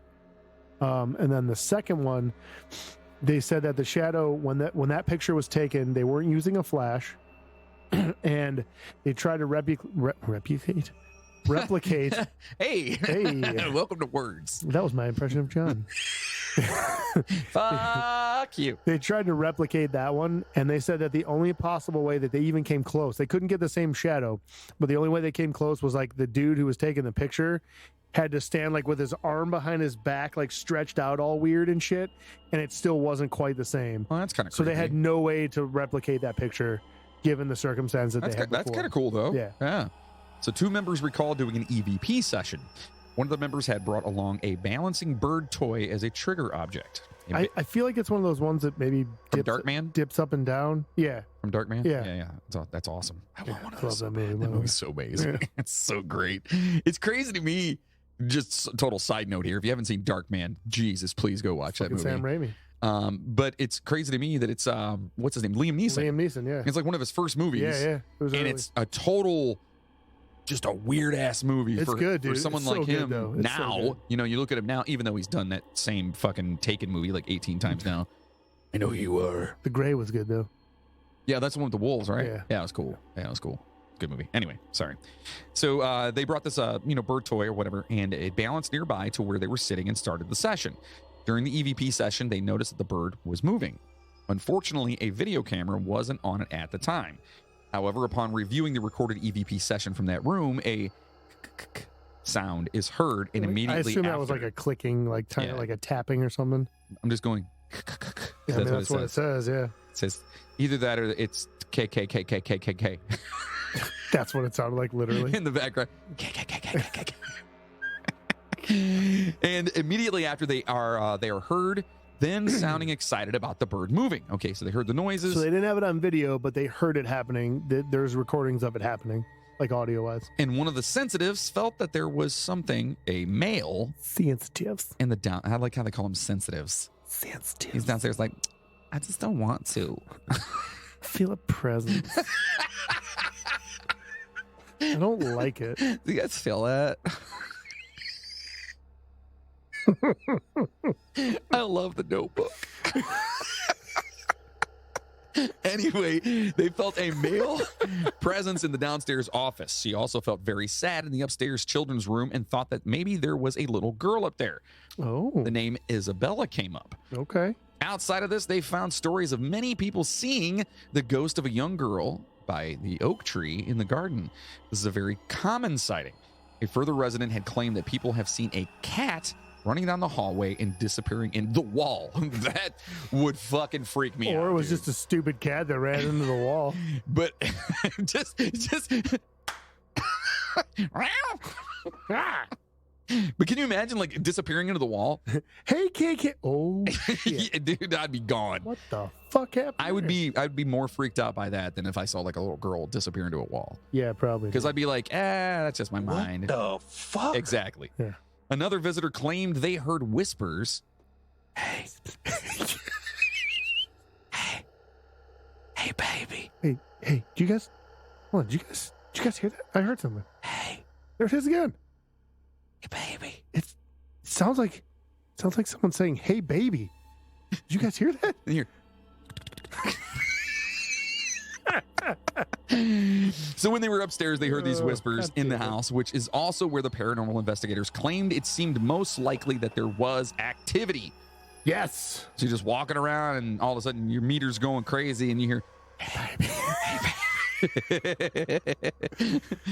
That would freak me out. I'm not going to lie. Oh yeah, dude. That would freak me out. Yeah, it's creepy. Like, okay, hypothetically, you're on a ghost hunt, which we're going to be on October 30th. Right? Patreon producers. That's right. You're going to get a special. I got it set up already. So if Do you're a you? Patreon producer, yeah, we're going to be able to live stream that Fuck bitch. yeah. Yeah. It's going to be awesome. So we're going on the ghost hunt. So if we're Yeah. out there, Yeah. which is more terrifying to you? Walking through and hearing like, you're going to die behind you, Yeah. or, hey, hey, baby. I'd probably fucking just start laughing my ass. Like if it was like legitimate, like it wasn't you guys, like I was by myself in a room, Right. and I fucking heard that, like, hey, baby. Right. I'd be like, what the? Okay. What? So And now I'd probably start laughing at it. the difference between you're going to die and got some weed. You know what I mean? It changes things a little bit, right? No, absolutely. Would it freak you out? Depends on what it's whispering. Any difference? Yeah, it depends on what it's different. Even though you're If it there by offered me- yourself. If it offered me weed, I'd be like, dude, what? This was kind of ghost hunt is this? You holding? I'm just saying, like, I like context. No, You know absolutely. what I mean? Because if I'm Like, walking what if, around, what if you were walking around and it was just like, hey, you look wonderful today. I'm like, oh, Yeah, right? It's not Thanks. creepy. as opposed to walking around and then all of a sudden you hear, Ghost fart. can You hear imagine? that and then just like, excuse me. At least it's polite. You probably smell like just fucking death. Just horrible. Oh, God. Yeah. Like fucking sulfur. All right. So nothing like a good old haunted house, Yeah, right? it's a good one. That's pretty It's a good cool. I like yeah. that. Next Cool up, place. one of our standby sites, an old Yeah? railway tunnel, baby. The Gotta have a tunnel. we love tunnel and bridges. Do we have bridges in this one? I looked, I didn't find any. No bridges? I totally looked for a Damn haunted it. bridge. I didn't see any. If you're listening and you're from New Zealand and you know of a haunted bridge, Let us know. please let us know. Yeah, we want to find out. Yeah. So the Otira Tunnel, to be I exact, did find here, a tunnel though. The Otira Tunnel is a It's a railroad tunnel. is a railway tunnel on the Midland Line in the South Island of New Zealand between Otira and Arthur's Pass. It runs under the Southern Alps from Arthur's Pass to Otira, a length of over 8.5 kilometers or 5.3 miles. For the two countries in the world that don't use kilometers. Yeah, I know. It's so stupid. The opening of the 8.5 kilometer Otira Tunnel completed the long plan Transalpine. It's a long fucking tunnel. Yeah, that's big. It's big. That's big. It's a huge tunnel. That's a huge bitch. Drink up. So anyway, they did it between Christchurch and Greymouth. I'm going to say it's Greymouth. Yeah, right? yeah, absolutely. At the time, it was the longest tunnel outside the Alps and the 7th longest in the world. That's awesome. Wow, that's badass. Be proud of that, motherfucker. Fuck yeah, dude. Work had begun on the Midland Line 36 years earlier, but the private developer's grand plan soon came unstuck. The government's Public Works Department took over in 1895, and the West Coast section reached Otira by 1900. Tenders for a long tunnel through the... What? Tenders for a long tunnel? Tenders. I assume it's just like plans. Okay. Plans for a long tunnel through the Southern Alps to Arthur's Pass, 737 meters above sea level, were called in 1907. I mean, that's kind of cool. Yeah. So, a stupid question. All right. And no, it said railway tunnel, right? Mm-hmm. Okay. Never mind. Sorry. Then I redact my question. It's probably a good thing. Yeah. Contractors J.H. McLean and Sons began work the following year, but the project was plagued by engineering problems, extreme weather, and labor shortages, forcing the PWD to step in again. When the two ends of the tunnel were joined in 1918, the surveyor's center lines were less than 30 millimeters apart. Impressive accuracy for the era. That is crazy. So, yeah, we talked about this in another episode with the tunnel, like how... Was that West Virginia? Maybe. No. It was a while ago. It was one of the early ones. Okay. But, like, how they fucking... it might have been that Hoosac tunnel. We did that one a while ago. Hoosac? Yeah. Hoosac. Not mine. Not my sack. No. Okay. But like they did that shit back in the day with just like old school fucking surveying tools. Right. Right. And they started on either end of the fucking mountain and they're like, meet you in the middle. And then like they get there and their fucking center lines are that far apart, dude. They were that fucking 30 accurate, millimeters, dude. Like that's gotta be, that's like this, right? Well, we're American, so who knows? It's that sounds huge. 30? Holy shit, that's a lot. 30 millimeters? What the fuck were they doing? God damn. Wait, is that new gun coming out next month? Because I'm about to buy that 30 millimeter. That sounds amazing. So that is approximately, oh, Jesus Christ, dude. One was about an inch. So within an inch of each other. Their center lines were within an inch of each other. Holy shit. 5 mile long tunnel. Their center lines were within an inch of each other. That is badass. Yeah, it's fucking amazing. And you're talking in 1918. Yeah. Holy shit. Due to the tunnel's length and steep gradient, electric locomotives were used to haul trains through it until 1997. So that damn thing ride a train. Oh, ride it. Into train. Oh, great. Now I got to continue it. If you feel like dancing, come on. All right. Thank you. You had to stop me somehow. As with all of the other rail tunnels we've covered, this one has had its share of deaths and accidents associated with it. Well, yeah, I mean, when you're fucking drilling through a goddamn mountain, things are going to happen. Yeah, especially back then. Because safety wasn't of the utmost issue there, you know. You know what nature never intended? For you to drill through a fucking mountain. It's one of those things. If it was supposed to be there, it'd be there. Exactly. The onboard commentary tells of a ghost who is sometimes seen on the old coach road. Apparently, the male ghost walks with his swag along the road. With his swag, he's just got a big bag of just shit along the road beside the tracks. It is considered that the man was a Scotsman. It's a Scotsman who was one of the workers killed during the construction of the 8.5 kilometer Otira Tunnel. Oh. He is always seen traveling east on the Old Coach Road and is thought to be trying to get to Littleton so he can catch a ship home. Oh. Many people have claimed to see this ghost also in various other spots along the railway. It's kind of cool. It's sad, though. I mean, it is sad. He's just trying to get home, bro. Yeah. Trying to get back to Scotland. I've got to get back. He misses his haggis. Ugh. Does anyone miss haggis? I've never had haggis. I don't think I have either, so I guess I can't really try know. You have to try it, but it sounds horrible. Oh, well, yeah, when you tell you. Because isn't it just like pork and beef in a sheep's stomach or sheep's bladder? Something like that. Ugh. And again, here we are bashing. Not bashing it. Yeah, I guess we'd have I would try it. I would definitely try it. Someone give us a recipe for haggis. I'll make some fucking haggis. I know we've got some listeners out there that know. That could be your special this weekend. Yeah. Aces. Come to Aces Depot. We've got fresh haggis. Dude, you wanted a slow weekend. There you go. Ah, sorry, the only thing we got is haggis. They'd be like, what the fuck is that? We sold out everything else. Yeah. Can I get some wings? No, but we've got haggis. So next up, how about a psychiatric hospital? You know what? Why not? Yeah. King's Seat Hospital was a psychiatric hospital that is considered to be one of New Zealand's notorious haunted locations, with hundreds of claims of apparitions being reported as of 2011. Very nice. The construction of King's Seat Hospital began in 1929 when 20 patients from a nearby mental institution came to the site along with 12 wheelbarrows and 10 shovels. Wait, what? Yeah. So they just showed up Start shoveling, bitch. again with They didn't even have enough shovels for everybody. one was a supervisor. That's all. Yeah, but they had 20 people and 10 shovels. They shared shovels. They did have 12 wheelbarrows, though. Yeah, So they had one guy on a shovel, one guy on a wheelbarrow. Yeah, And then exactly. they had 2 extra wheelbarrows. right. Just in case one broke. In case one broke. Right. They didn't have See? any extra shovels, See, though. that makes sense. King's Seat Hospital was named after a hospital in Aberdeenshire, in Seems excessive. Aberdeenshire, Scotland, following Dr. Gray, the Director General of the Mental Health Division of the Health Department at the time, returning from an overseas trip, who felt it appropriate to have a sister hospital with the same name in New Zealand. Yeah, why not? Eh. Why not? Flower gardens, Sure, it shrubs, was a and lovely trees. place. Huh? I'm sure it was a lovely Oh, place. it sounds gorgeous. Flower gardens, shrubs, bushes, trees.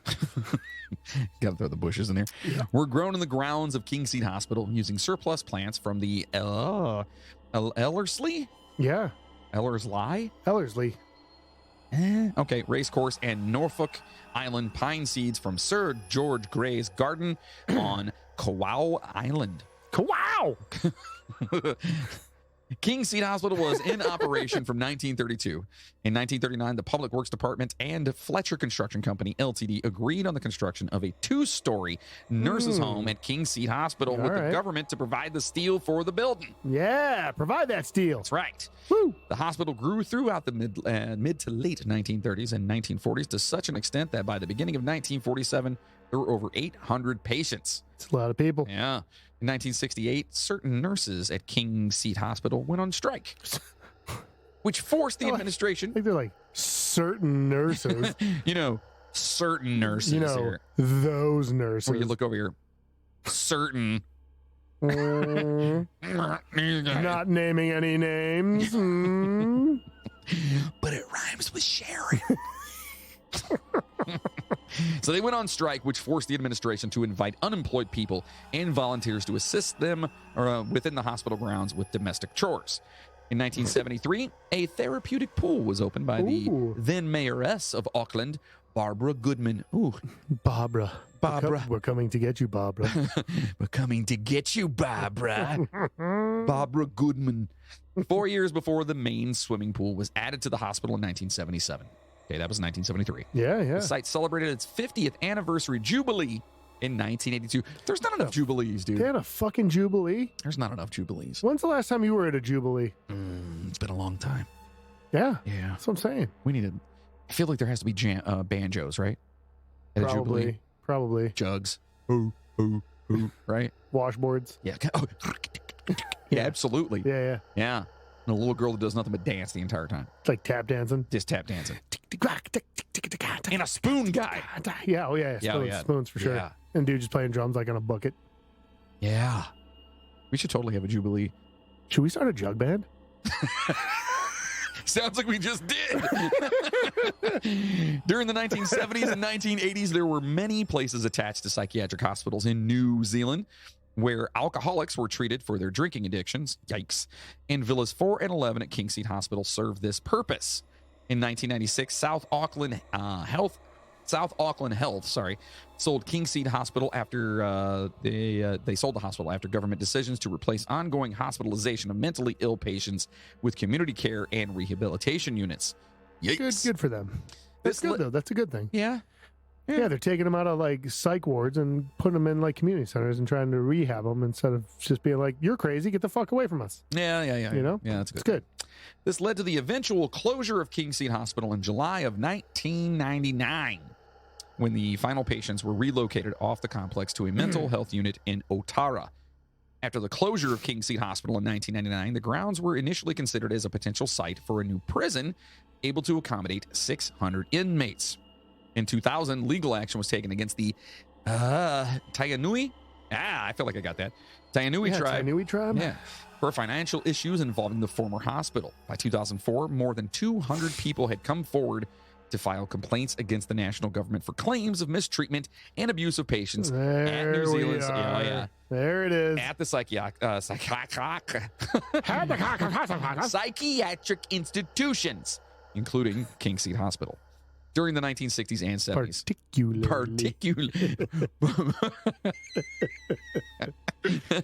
Logan showed up the other day. Sorry, totally off. He came into work to the bar yesterday. And I'm in the kitchen back there or whatever. And he's like, yeah, supposedly, whatever. And I went, and I was like, supposedly? And he goes, particularly. I'm like, I love how that's just become a thing now.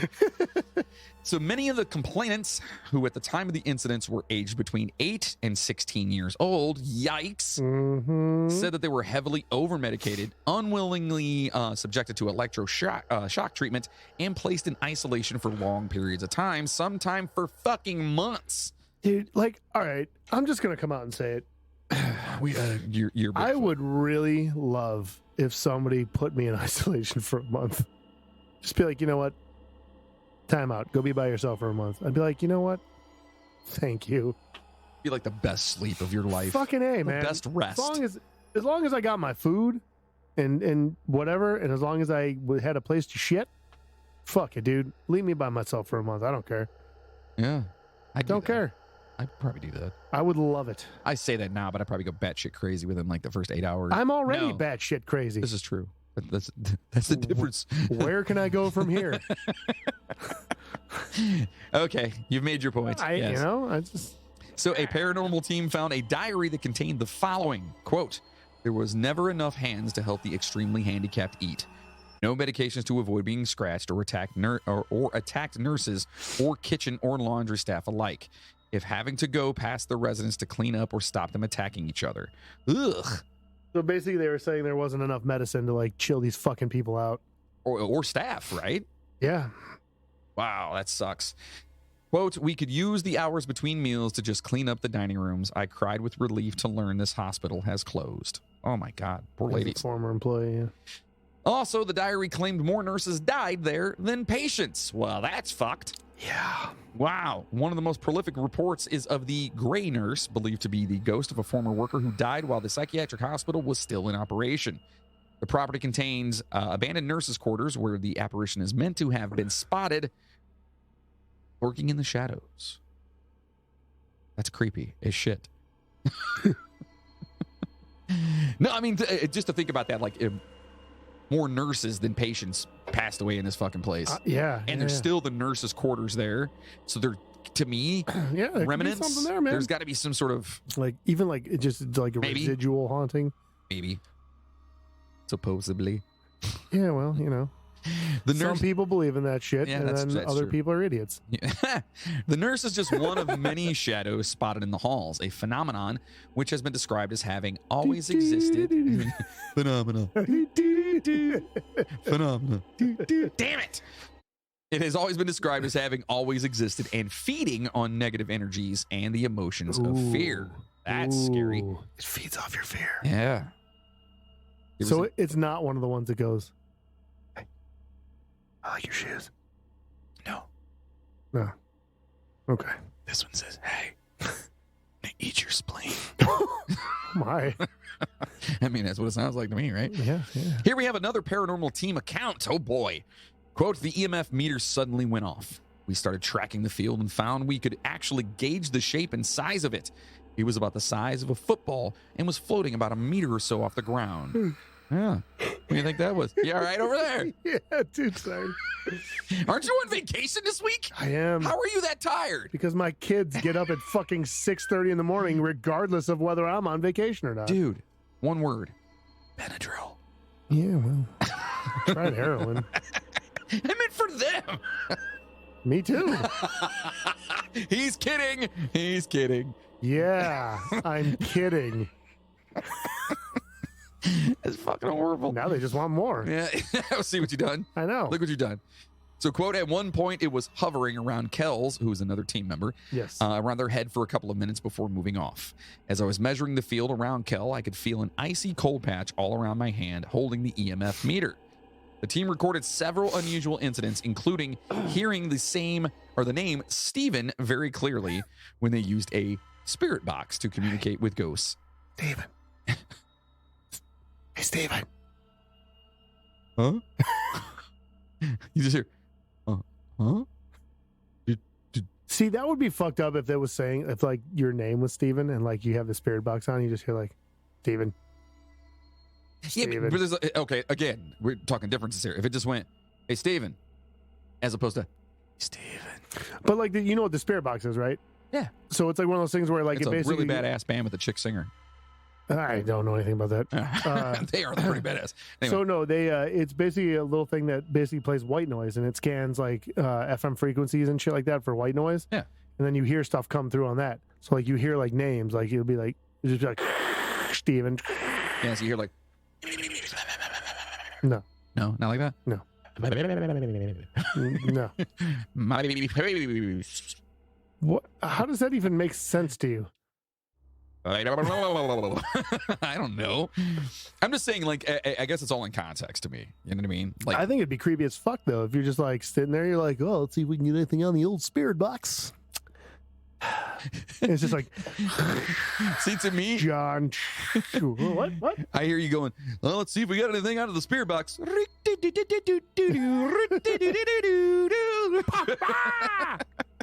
Oh, shit! Goddamn clown gets me every time. Jumps out. Hey, baby! That's what we need. We Yes! need a midnight train like pop Jack in up the thing. box. Yeah. And when it pops up, Yeah. it goes, "Hey, baby!" Yeah, absolutely. So again, they were saying a family living in one of the villas told the haunted Auckland team that spirits regularly showed themselves. Quote, they play with the kids. Sometimes we What kind of see list them. those ghosts got on? What? What kind of list those ghosts are on? They gotta Yeah. go door to door now. Yeah. Ugh. Keep Gross. showing themselves. Dirty ghosts. Ooh. Look at my ghost weenie. So they quote, they play with the kids. Sometimes we see them, but they don't bother us at all. It's all good, the team were told. Oh, okay, I guess. Footage shows the paranormal investigators of haunted Auckland supposedly communicating with a ghost named Alexis Jackson. Wow, this ghost has a last name? Yeah, Alexis Jackson, It's not most often, famous ghost ever. it's not often you hear that. I'm sorry, Miss Jackson. Ooh, I am for real. Sorry. So Alexis Jackson was a nurse who continues to, quote, look after patients at the hospital. Oh, During a visit to a former nurse's house, another team member claimed to feel dizzy and nauseous when she touched a bathtub. Okay, climbing All in, right. she sensed something terrible had happened. All right. Oh, what's going on? see, what had happened was, Quote, I closed my eyes and saw a bit clearer a picture of a woman being pushed under the water, she said. oh no, I saw her arms and legs threshing in the bathtub. ooh, I could see a hand and arm pushing her under the water, drowning her. oh man, That's fucked. it's brutal. That's, don't like that. That's what we call brutal. Yeah. Staff at Spookers, a haunted house attraction. What a corny name, though. I'm sorry. That's just Where bad. you going tonight? Oh, I think we were gonna head down to Spookers, see if we could find us some crazy, creepy stuff. Yeah, that sounds like a backwoods bar. So basically, yeah, it's just a creepy place, and then Spookers is like the haunted house yeah. company that I put don't in like that names. Spookers. Do better. It sounds like racist, Yeah, that's what I'm saying. doesn't it? Yeah, I don't like it. Yeah, like I feel like it Yeah. sounds weird. It feels weird. It just feels bad. I feel like someone's taking that the wrong way right right. I am. I'm taking that the wrong way. now. Well, you're an idiot. Yeah, well, your fucking face sucks. How's that? Yeah, I mean, Continue. glad we're on the same page. So they're saying that staff at Spookers have been creeped out by object manipulation and chili spots, and at the King Seat Villas, there's been Well, serious poltergeist What activity. are they eating chili in the fucking haunted house for? Do they have multiple spots where it's chili served? Well, I feel like they're just dripping chili, and there's chili spots. Oh, they're just fucking up the floor in the Yeah, carpet. yeah. Just dropping chili over. The ghost is just pissed off. That's all it is. Yeah. So there's serious poltergeist activity with reports of shaking cupboard doors, Oh. tapping on windows, Tap, tap, tap. self-operating toilets. Hey, I have one of those. Yeah, isn't that like a thing? Yeah, I thought that was a good thing. And it says it's self-operating toilets and taps and moving furniture. Didn't it just say tapping? Anyway.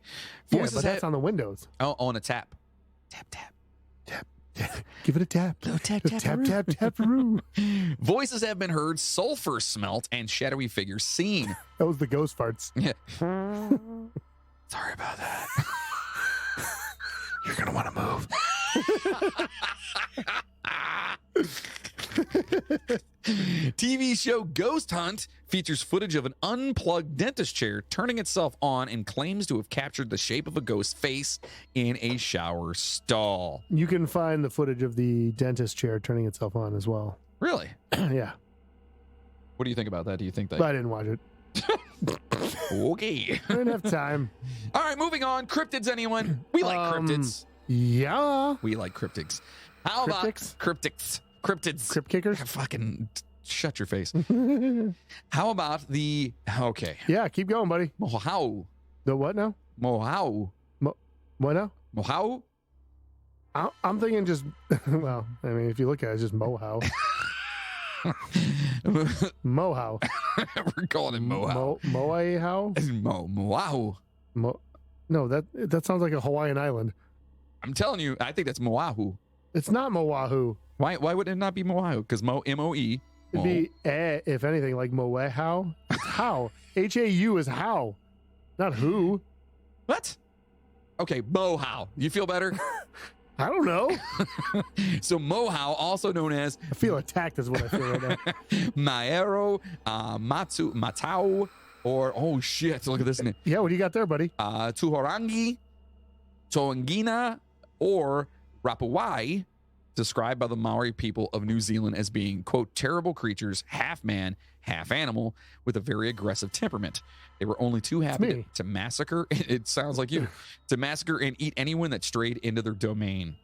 Early encounters often talk of these creatures exhibiting aggression and throwing rocks to frighten people off. It was these creatures... Classic Bigfoot behavior. Yeah. I know, they're normally not like... They throw rocks. They don't try to massacre and eat anyone, do they? Well, not around here necessarily. But the throwing rocks to scare people, that's classic Bigfoot behavior. Just, you're walking by yourself and what the fuck? Ow. Hide behind a tree, like... That'd be amazing. So early encounters often talk of these creatures exhibiting aggression and, again, throwing rocks to frighten people off. It was these creatures largely found in the Coromandel Ranges that were thought to be responsible for the find of a headless, partially devoured body of a prospector in the Martha Mine region in 1882. Later, further up in the foothills, the corpse of a woman was found. It was discovered she had been dragged from the shack in which she lived while the remainder of her family were away, and her neck had been snapped. Ugh. Snap your finger, snap your neck. Good song, but it is a good song. Which version are you talking about? The only version I know. Wrong. Snap your finger, snap your neck. Okay, it's been remade. Has it? Yeah. I did not know that. Yeah. I think Demon Hunter did it. Maybe not. I don't know. Whatever. On the topic of aggressive behavior, Tawanginas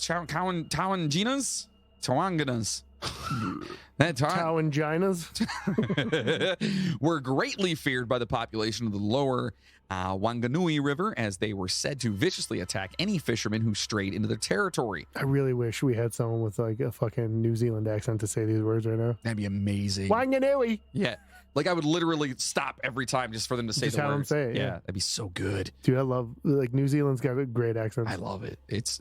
I actually had a friend of mine. I haven't talked to her in years or whatever. She was from New Zealand. Her name was Kirsty. Mm-hmm. And when she talked, it's great. You're like, it's so awesome, dude. Just say anything. It doesn't matter what it is. Just say it. Yeah. Yeah.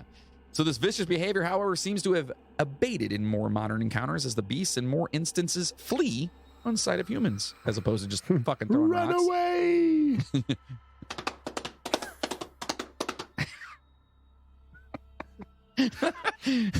Those are coconuts!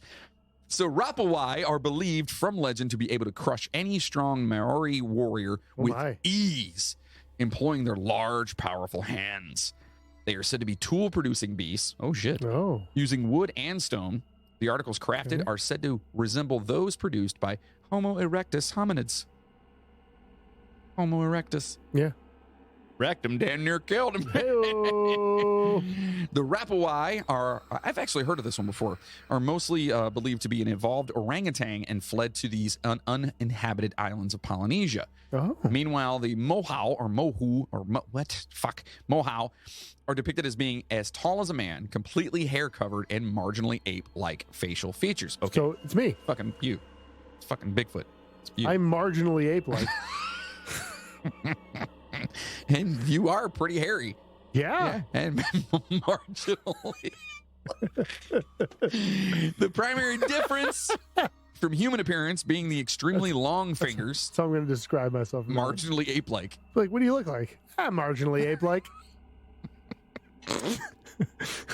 It's pretty fantastic. Yeah, it's great. It's great. What was that fucking joke that Logan told about the state? With the state joke he said? Oh, remember it doesn't matter. Whatever. He just told it not too long ago. The Minnesota one? Minnesota. Yeah. What is his marginally small sodas or something like that? Or pop. I forget what the Marginally fuck. small soft drink? Yes, that's it. Sorry. So the primary difference Minnesota. from human appearance being the extremely long fingers, tipped with sharp talons, capable of tearing apart the toughest prey, often described Yeah. as manimals. It is possible that if these man-beasts existed prehistorically, they would have been more than capable of bringing down the largest of Moa dinornis. The large talons spoken of seem to designate this creature's predatory nature. However, large talons are also found elsewhere in the animal kingdom, in animals that rip open rotten logs to acquire nourishment. Okay. Yeah, right? Yeah, you keep saying talons, and all I think of is fucking Napoleon Dynamite. He's like, do the chickens have large talons? You know what I'm talking about in that part? I absolutely hate that movie. That's fine. I mean, with a passion. Okay. Yeah. So I don't know what part you're talking All right. about. I tried to watch it, and I was just like, That's fine. this is fucking stupid. Continue. Sorry, did I hurt your feelings? No, you didn't at all. You didn't at all. I get it. Trust me, I get it. So, considering the indigenous Maori used to eat large, nutritious hoo-hoo grubs, it is not impossible that this beast may also be insectivorous. The hoo-hoo grub. You want to grab the hoo-hoo? You think that's what they do? They just poke their heads out and go, hoo-hoo. That's why they're called that.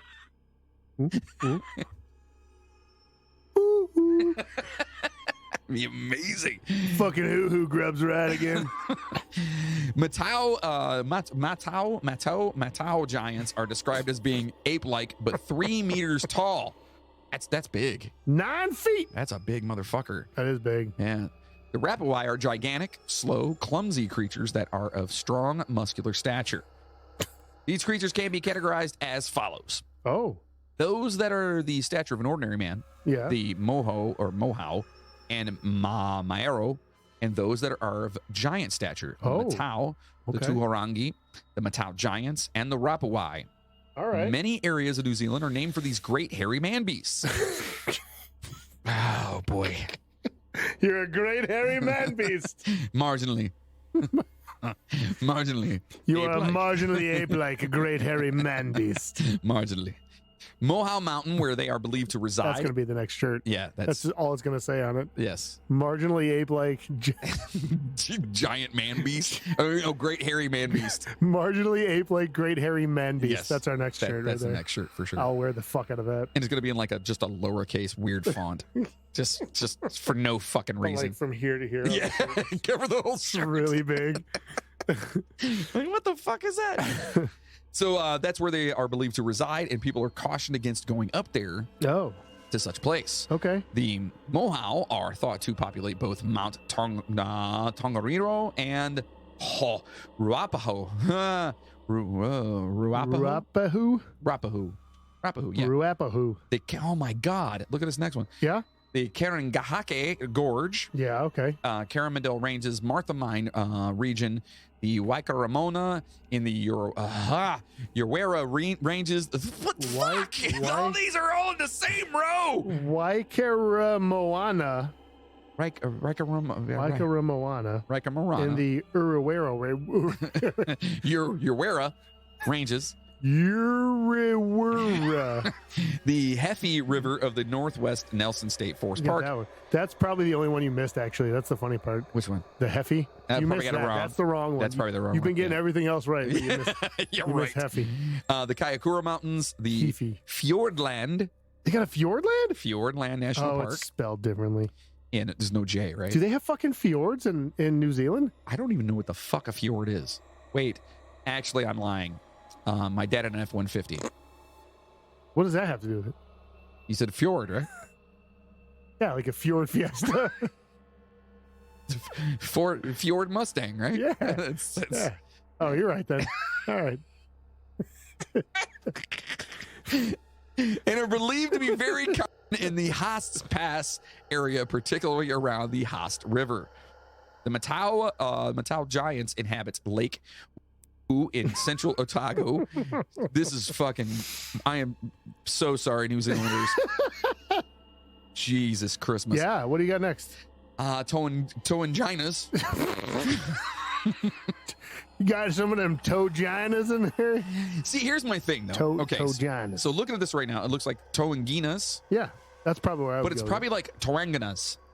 Yeah, probably. You know what I mean? Yeah, no, if you see, that's... If I knew where the right emphasis I told you... on the right syllable was. I told you before that I amuse my wife by reading Slovenian words phonetically, and it's the funniest fucking thing in the world because it's not even close. So when I read words like that, I read them phonetically, Right, and that's I what I'm know saying. that they're not even It's close. not even close. Yeah. It sounds better when you read them phonetically. It's Right. more funny that way. So the Toanginas are found in the lower reaches of the Waikato River. The Maro are encountered in bush country. There's the bush Ew. again. Ew. Throughout both the North and South Islands. Rapawai are said to inhabit the Marlborough district, and it says distract. It does. That's weird. And the Milford Sounds area. There is further another as yet unidentified type of man beast that lives in the Cameron Mountains in the southwest of the South Island. It's me. It's been you the whole time. The whole time. The whole time. Footprints are, in most instances, the main evidence of these creatures. In 1903, footprints larger than a man's were found in the Karangahake Gorge in Coromandel.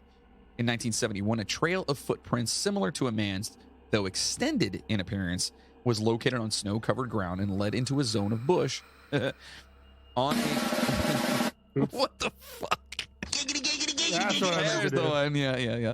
On a hillside by a park ranger. 1983 was when a deer hunter chanced upon man-like footprints that could have been no more than an hour old along a riverbank in the Heffy. I'm going to say Heffy. Unless it's Heap. I think it's Heafy. Heap Hop. Keep hopping on with Heap Hop Anonymous. You give him all the easy ones.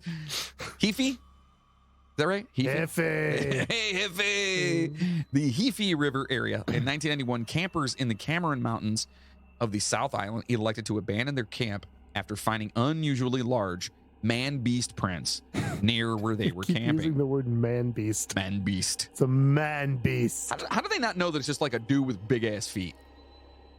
Mhm. You know what I mean? Why? Shaquille O'Neal. Shaq's out there like, we're going to find me something. He's a fucking man beast. Anybody got some tacos? I don't even know where He that was just trying to 91. So he was just trying to sell. Remember his fucking sodas? Shaq soda. Yeah. He's just trying to sell his sodas. Doesn't he like do, is it Target now or Walmart? He's got stuff at. Who fucking knows? That dude's got shit. Yeah. He does the general fucking car insurance and General car insurance. That's right. yeah, fucking. Shaquille O'Neal. Dude, he was fucking rocking it back with the Fushnickens. Oh yeah, what's up, Doc? Can we rock? Yeah. You remember that song? Fuck yeah, I do. I'm a hooper, hyper, set to like viper. Fucking horrible. So in 1970, another party of campers had to abandon their camp as a 2-meter tall man beast. Okay, so that could be me. 6 foot. 6 feet. Yeah. Tall man beast assailed them, screaming loudly my. and hurling rocks at the camp. Like that literally could have just been like me. Like just fucking like, dude, this is gonna be hilarious. Watch this. Just running out there. Yeah. Just nothing but a sock in your dick. Just walk out there like, bah! Well, at least he covered that up. I don't know. That was weird. 1972, a hunter in the Coromandel Ranges watched a naked, hairy man beast about 2 meters tall. It sounds like there's just a naked it's dude. Me. Yeah, there's just some naked, hairy guy walking around. Just fucking hanging out. Work its way through the scrub on the other side of a gully. Upon reaching the place the creature had been traversing, footprints were found. Well, no shit. Yeah, there was a naked dude hanging out. It's like the naked Indian dude from Wayne's World 2. That's who it was. It's the guy on the couch. Naked Indian dude. Excellent butt. Oh my God, yeah. I remember that now, yeah. Well, he was with Jim Morrison. We definitely know why you're going to New Zealand, right? Yeah, dude. I'm going to go check out the hairy man beasts. Yes. And speaking of, next up are the Kaikoura lights. Yeah? UFOs, or whatever the lame explanation that the man gives us here. The man. Air quote. Yes. Man. Air quote. The now famous sightings began in the early hours of December 21st. Civil aviation officials later called in the Air Force due to the number and nature of the UFO reports. Ooh. 2 safe air flights left Woodbourne bound for Christchurch, and 1 sighted lights off the Clarence River just before 2 a.m. On the way back north, the crew were told Wellington radar was picking up returns from its transmissions in that area, and the crew reported lights again at 4 a.m., making rectangular patterns. The second aircraft left Woodbourne at 3 a.m. and also checked out the radar observations without seeing anything near the river. But radar signals in Wellington appeared to show something tracking the Argosy. Is that the name of one of the shifts? Argosy? Yeah. Argosy. And at one point, the crew saw a bright orb, pear-shaped with a reddish tinge, which seemed to be stationary, though the plane's own radar showed it tracking the aircraft. That's kind of fucked up. Oh, I think Argosy must be a type of aircraft. Oh, okay. Because it's yeah. On December 31st, another Argosy carrying a film crew saw a cluster of 4 or 5 lights near the Kaikoura Peninsula and a pulsing white light, while Wellington radar had contacts about 21 kilometers ahead of them near the Clarence River. Then there were the radar returns from behind the aircraft and a radar target where the crew saw a white light off the starboard side. Flying out of Christchurch after 2 a.m., the crew again saw a large white light, which they said aligned with a large radar target. The sightings were filmed by the professional news crew and filming an item about the earlier incident. In the 2-centimeter thick file, is that right? 2-centimeter thick file? Yeah. On the Kaikoura sightings, a report by Dr. Bruce Maccabee, right? Maccabee. Yeah. For the New Zealand UFO Studies Center, said the incidents were hard to explain, though, or through, quote, conventional phenomenon. Conventional phenomenon, huh? Uh-huh. That sounds about right. What do you think? Want to hear the explanation? Yeah, I want to hear what they say it is. Well, here you go. Yeah, let me hear it. Declassified New Zealand Defense Force files released yesterday show the RNZAF attributed to the sightings to freak propagation of radio and light waves, an unusually bright Venus, and the lights of a squid fishing fleet, cars, and trains. Get the fuck out of here with that. Yeah, none of that makes sense. Why, what? So that's just like the perfect storm. They're like, well, listen. Venus was really bright. Everything here. You got to understand. See, here's what we're dealing with, right? You get the freak propagation of radio and light waves, okay? So imagine that. You're sitting there and you got this freak propagation, right? And then I'm following you. Okay, good, good. I got now, that. Yeah. Stay with me. I'm here. Stay with me. I'm trying. Venus. Okay. Venus was unusually bright, is what that was. The planet. So the planet Venus was unusually bright. Okay. So you have freak propagation. Right. Bright Venus. Right. And then get this. Okay. Get this. That's not enough. This is a very important part of it. That's not enough. This is a very important part of it. What is you it? have lights from a squid fishing fleet. Okay? Okay. So you add that in. Wait, are they in the sky or in the water? Doesn't matter. The point is, it's a squid fishing fleet. Oh. Okay. And then you have the propagation. Okay. Then you have the Venus. Okay. Then you have the squid fishing fleet. Right. And oh shit, cars and trains. So, all okay. So all of those together? Yes, absolutely. So what you have is this once the freak propagation starts, Okay. right? And then Venus gets really bright, okay? Okay. And then you have these people fishing for squid, Right. and then cars and trains. So so like a big. Can I ask a question? Please, yeah, Okay, yeah. What is freak propagation? Well, it's freak propagation of light and radio waves. What does that mean? It's freak propagation. That's exactly what it means. My brain hurts. Maybe you're not understanding me, okay? Venus was bright. That's exactly the conversation, too. You know damn well it was. Now, listen. Yeah. So, no, okay. But seriously, Venus, and then I know you don't understand, but I'm trying to tell you freak propagation, Venus, squid, cars and trains. You can't get your brain around this. I understand. I get that you don't get it, but we get it, Sounds- and that's what matters. Right. Sounds like a bunch of bullshit. Right. Yeah. Venus. So we'd be remiss if we left out a haunted hotel, of course. So we now take a trip to the Vulcan Hotel. Oh, that's awesome. Vulcan Hotel. It has nothing to do with No. Star Trek? Nothing? No. Spock? live long and prosper. No, none of that? Nope. Damn it. The Vulcan Damn it, Hotel. Damn it, Jim. I'm at a hotel, not a motel. Damn it, Jim, I'm a doctor, not a pool man. Nice. That was a good one. Yeah. The Vulcan Hotel is a restored and reputedly haunted public house located reputedly. That's a good word. Pew pew. It's a good word. Reputedly. It's a haunted public house located on the main street of St. Bathans and is the town's main tourist attraction. Originally called the Ballarat Hotel, it was built in 1882 of mud brick. Of course, yeah. Yeah. I think my house is made of mud brick. I drop a mud brick every morning. Hence, it's not charming That's why your house isn't charming. because it's mud brick. Because mud butt. The building is registered as a Category 1 historic place by Heritage New Zealand. They categorize them? Yeah. Category It's 1. like, all right, it's historic, not quite as historic. Put that in category 2. Okay. Now this one, there's only a little bit left of it. We'll put that in category 3. What if Category 1 was on the low end of the spectrum? And like Category 10 was like the historic. You know what I mean? so this one's shit. Yeah, they're like, And not charming. It's kind of historic. It's definitely not charming. I mean, mud bricks. Mud bricks, mud butt. The building is notable. Venus. The building is notable as possibly the country's most famous haunted building. Yeah. Room 1 of the hotel is reputedly home to the spirit of a young woman, thought by some to be a prostitute known as the Rose, Ew. who was strangled to death in the hotel in the 1880s. Yee. Oh, sorry.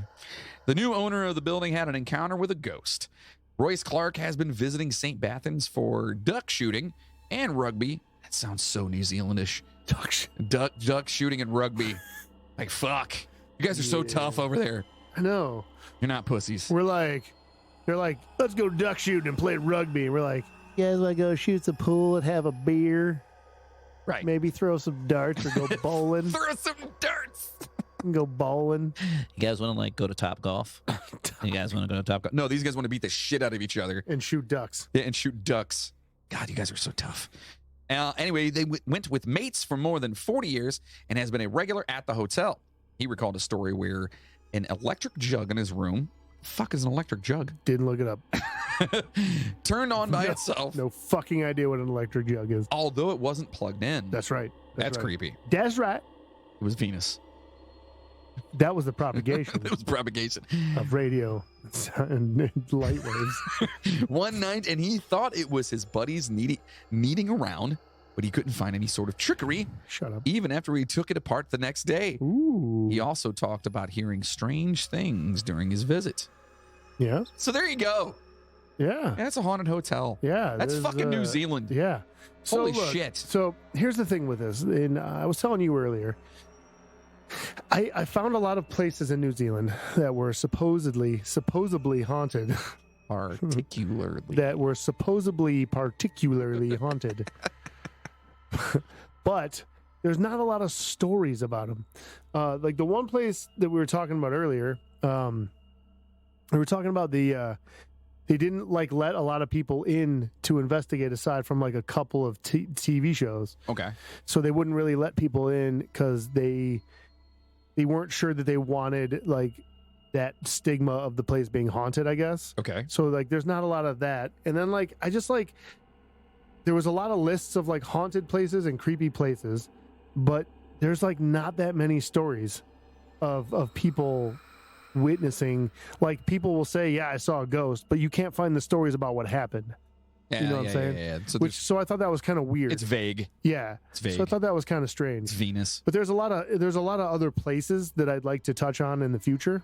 Yeah. Because there's a cool prison and another hospital that looked pretty sweet that we could get into. There's definitely a lot of other cool like little places off the beaten path type stuff. Awesome. So hopefully we can get back to New Zealand and try to find some more stories. Well, you know what? What? It's now time for my favorite part of the entire show. And this Yeah? one's actually kind of exciting. Yeah. It's the movies. And now, boys and girls, it's your favorite part of the show, the movie review. Which top 10 movies will make the cut today? All right, and we're talking about the 7 greatest horror films from New Zealand. According to this guy. According to this guy. According to World Geekly News. Weekly. Wait, World Geekly News. Yes. Yeah. The guy is from New Zealand. So The guy. I guess The guy. he would know. So this is all from his standpoint. Yeah. This is his list of the seven of the greatest New Zealand horror movies. And I have really done pretty well, I think. And I'm kind of giving myself kudos for not trying to do a shitty like New Zealand accent at all this entire time. Yeah, well done. Yeah. Even though you butchered everything. Maybe I should have done it with one of their accents. It might have been easier. Even though I can't. It might have sounded closer to it. Right. So the first one on this list of 7 is The Quiet Earth from 1985. Okay. Yeah. Have you heard of this one? Okay. Nothing about it. The Quiet Earth is probably the most unsettling of the films on this list, so we'll get it out of the way first. It stars one man for most of the film, Bruno Lawrence, who was a prodigious acting and musical talent in New Zealand during the 70s and 80s. Oh, very nice. Yeah, he awakens and finds the entire world has been scrubbed of life. No people, no animals, no insects. Probably for the best. Right. I mean, how Yeah. bad, you know? Again, the natural silence and lack of crowds in New Zealand, more so 35 years ago when the movie was released, are the fuel behind this horror story. Was it a side effect of the secretive government project he was working on? Ooh. What does he see on the road late at night? Will you ever be able to find a copy to watch and learn how he gets on? Yes. I don't know, maybe. This is another movie filmed in Hamilton. In one scene, he yells at a crowd of mannequins far below, playing a tape of their cheers at the end of each pronouncement. That's the center of my city he's yelling at. So apparently that's where this guy's from. It's Hamilton. Hamilton, New Zealand. Next one. Okay. Bad Taste Yes. from 1987. Amazing. Yeah. You've seen this. Yes. Yeah. It's fucking awesome. And you like it. Yes. Okay. This is Which required. means it's terrible. It's great. It's a great movie. This guy says it is required viewing for New Zealand horror movie geeks, but I honestly kind of hate it. Well, that's great. Why is it on here? Fuck you. Yeah. Yes, it's low budget, and yes, it shows. Yes, it's the film that got Peter Jackson's name on the board, and yes, that led to a multi-billion-dollar movie series being filmed here. And yes, the gore and effects are actually great. So I fail to see why this guy Yeah, why is he saying hates the movie. Yeah, considering the general lo-fi feel of the film, but I still don't like it, he says. Maybe I saw it too young to really enjoy it and just saw it as Peter Jackson's home movies, a weekend of dress-up with his friends. Aliens invade and only gory murder can defend New Zealand. It's important to New Zealand horror because it started Peter Jackson, and that's about it. That's not true. This guy's an idiot. Yeah. It's about aliens who steal humans and turn them into hamburgers. Like not just hamburger meat, but actual hamburgers. Yeah, make hamburgers out of them. They make like patties out of them. Yeah. It's fucking They awesome. fucking take them, It's they pretty grind them up, they cook them, and make hamburgers pretty and sell them in their hamburger shops. Pretty badass. Yeah, it's great. It's fucking amazing. Their heads look like butts. Do they? Kind of. Do they really? You just Yeah. said it so nonchalantly. Yeah, their heads That's kind why of look like, they kind of look like butts. kind of took me off guard there. So this one is next one up is Brain Dead from 1992. For those of you who don't know, Yeah. So if you were It's born in the called- 70s or 80s in New Zealand, it's Dead Alive. Brain Dead, along with Bad Taste, were required viewing. Another early Peter Jackson film, Brain Dead, released as Dead Alive. in the U.S. That's Yeah, Dead Alive. So good. Follows a zombie outbreak in a New Zealand town. The source of the outbreak is Your grandma ate my dog. Is that what he says in there? No, the girl says it. Yeah. Oh. It's a Sumatran rat monkey, one of the grossest special effects ever created, a bite from which turns you into a slowly collapsing but wandering corpse. Yeah, it's This fucking amazing. guy says, I must have seen this film once a year while I was at high school. Every VHS of it ever, he says hired, but I'm going to say rented, Yeah. was worn and flooded with static in the most ultra-violent scenes, particularly a scene where a lawnmower is used to great That is- effect against the encroaching zombie horde. That is one of the greatest scenes. The ending is absolutely ridiculous. And one of my favorite scenes is fucking disgusting as hell. So what's this one about? What? The movie? He already said. What, just about zombies? Yeah, basically this. So there's the beginning starts off with they're like on this island and they get this Sumatran rat monkey, like I said, and then dude gets bit and whatever. And they try to cut his hand off and then they cut his arm off or something. And then they run to the boat and then the other guy gets bit, whatever. And then it like spreads this disease because it's at the zoo. And they go to the guy and his mom go to the zoo. Or well, the guy's like, so the mom is like very overbearing, and the guy's he's at the zoo with this chick, and the mom's like following him to try to like get all pissed off at him. Okay. She gets bit by this monkey at the zoo, and she turns into like the zombie thing. Okay. One of my favorite scenes is it's so fucking gross. She gets bit, and like on the bite, like they're at the dinner table, and she's all just like fucking out of it, and they have guests or whatever, and she's like messing with the bandage. And like pus and blood shoot out from it into the dude's porridge. And he's like not paying attention, so he starts like eating it and shit. Come it's so fucking gross, dude. Come on. Yeah, it's good. It's so good. It's fucking amazing. That makes me If sick. you're a horror fan and you've never seen this movie, then I don't know what to tell you. The next one up on our list is The Locals from 2003. This guy says the first New Zealand horror I got a chance to see in cinemas, The Locals, was directed by Greg Page, best known they call it in cinema instead of in the theaters. in cinemas. In cinemas. It's just like they don't say and going to the hospital. It's just hospital. Yeah. Yeah, going to hospital. Yeah. And going to university. University. Yeah, going to university. Yeah. So he says best known in New Zealand at this time for his work on music videos for bands like the Datsuns and 8 Foot Sativa, which is a fucking amazing name. And Wow, filmed sativa. and filmed in the hinterlands of my home city, Ooh, Hamilton. Hamilton. It is a very serious and very bleak film. As with several of others on this list, The Locals takes hold of our isolation, the nature of our tiny but empty islands, and spins it into a claustrophobia of the sort mostly found in folk horror in England, namely The Wicker Man.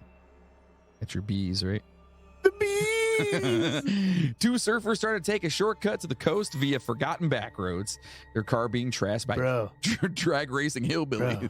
Bro. What? Bro, I know a shortcut, bro. Where? We could get to the tasty waves sooner.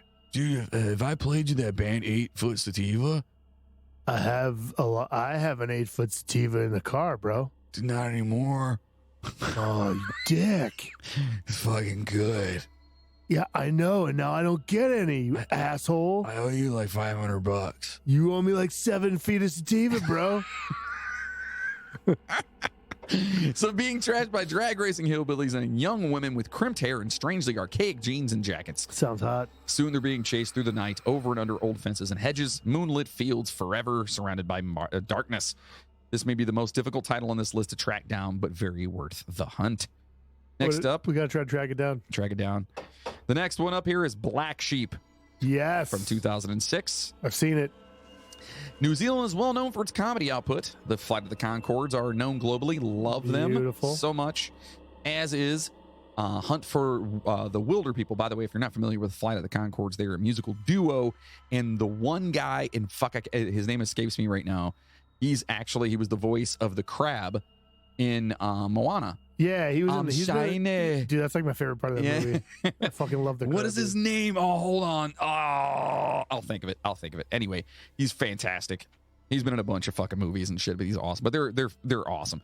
So equally deserving of global recognition are New Zealand's horror comedies. Black Sheep may be the most well-known internationally, but only because the jokes about New Zealand being more sheep than people worked in the favor of this film's publicity unit.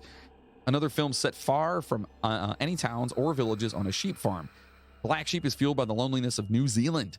However, the isolation is not the major enemy it is in other films. In Black Sheep, the foe is, and by the way, not Chris Farley, Black Sheep. In Black Sheep, the foe is man's attempts to make nature better, which of course results in flocks of man-eating sheep and an 8-foot-tall were-sheep. This film is worth a watch if you want a great creature feature and also a good laugh at New Zealand's expense. It's really good. Yeah. Also, it's Jermaine Clement. Jermaine Clement, that's it. Yeah. Yes. He's great. He's so fucking funny. This next one is one of my all-time favorite movies, at least in my top 10. Okay. Swear to God, it's 2014's Housebound. Oh, You the have way not you were seen this. describing it, I thought you were talking about something else. No. What do you think I was talking I'm not going to spill your secrets here, but about? Spill my everyone knows my secrets by now. I mean, I'm just saying, dude, like, Jiggly was not a great movie. I know that's where I thought you were going, but most people would disagree with you. That was not filmed Most people or about New Zealand. Most people would disagree with you. That's all, All I'm right, saying. I'm just, that wasn't, listen, Ben Affleck is a fucking national treasure, dude. All right. Housebound may be the most clever film on this list, and I agree with that. It revolves around a young woman who is put on house arrest in a home which is unfortunately haunted. She can't leave, so she decides to fight back. That's right. It has, Fucking fight that bitch. It's amazing. It has so many great characters and twists and turns that I won't get too deep into here, as I will inevitably destroy your enjoyment, but it's part rear window, part The Sixth Sense, and very, very Kiwi. When she's asked what she's going to do when she sees the ghost, our heroine announces, quote, "I'm going to smash it in the face." Again, being isolated and vulnerable are the arrows in this film's quiver, but I won't say much beyond that other than it is very funny and has amazing twists. And dude, I fucking love this movie. Oh, good for you. Well played. Well played. Well played. Seriously though, it's freaking great. And if you guys haven't seen I'll have that, to check it out. go watch that movie if you haven't watched it. And Housebound. let me know what you think of it. I would love to know what everyone's opinion is. It's so good. Is it funny? It's a black comedy. Yeah. Okay. It's total like. Why is it gotta be black, dude? Son of a bitch. You can send all hate mail. It's a dark comedy. Is that better? Not really. I hate your face so much. Most people do. Okay. What is it? It's ape-like. It's wait. Fuck! I forgot what it is now. It's like Fucking something ape-like. Yes. Begrudgingly? No, not begrudgingly. It's. God damn it, I gotta find it out. So the last one on the list is Deathgasm from 2015. This is the author of this talking. This may be my favorite horror comedy of all time. A heavy metal guitarist. Marginally ape-like. Marginally ape-like. A heavy metal guitarist is sent to live with his exceptionally Christian aunt and uncle, who bully him relentlessly, as does their thuggish son, who is the same year as him in school. It's Harry Potter for metalheads. And if there's a bright center of the galaxy, he's in the town it's furthest from. With help from a few outcast D&D players and the town's only other headbanger, the hero finds a book of spells hidden in the home of the world's most mysterious death metal singer, which just so happens to be in their town. Unfortunately, those same spells that make their band the greatest also give him various demons access to the town. So there's demons up in this motherfucker too. Hijinks That ensue. sounds so good, dude. If you like horror comedy, please check this out. If you also like your music on the heavier side, definitely check this out. I haven't seen this. Moody hasn't seen this. We're going to watch this, and maybe we'll do like a bonus review on this. Yeah, that sounds so good, dude. Deathgasm. We want to know if you guys have watched this, and if you haven't, watch it and then let us know, but not before you watch Housebound.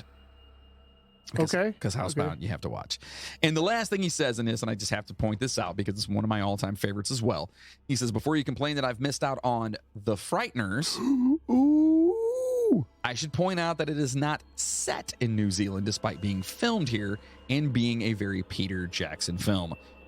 To be honest, if it could have been filmed anywhere by anyone just from the excellent Jackson Walsh script, so I've decided to not dwell too long on it. Okay, Frighteners, amazing movie, Michael J. great. Fox, and I Good stuff. want to say it's Zemeckis. I could be wrong, but I think it's Zemeckis Well, in that let's one. prove you wrong right now, then. But it's totally cool, especially for like tweens, the ones who are starting to get into like horror and stuff like that. I mean, it's dark. It's dark in some spots. Yeah. But it's not like, there's not like gratuitous boob shots and, shit like that. Well, So no, I'm not watching. so you don't have to worry too much about that. It's anyway. directed by Peter Jackson, dude.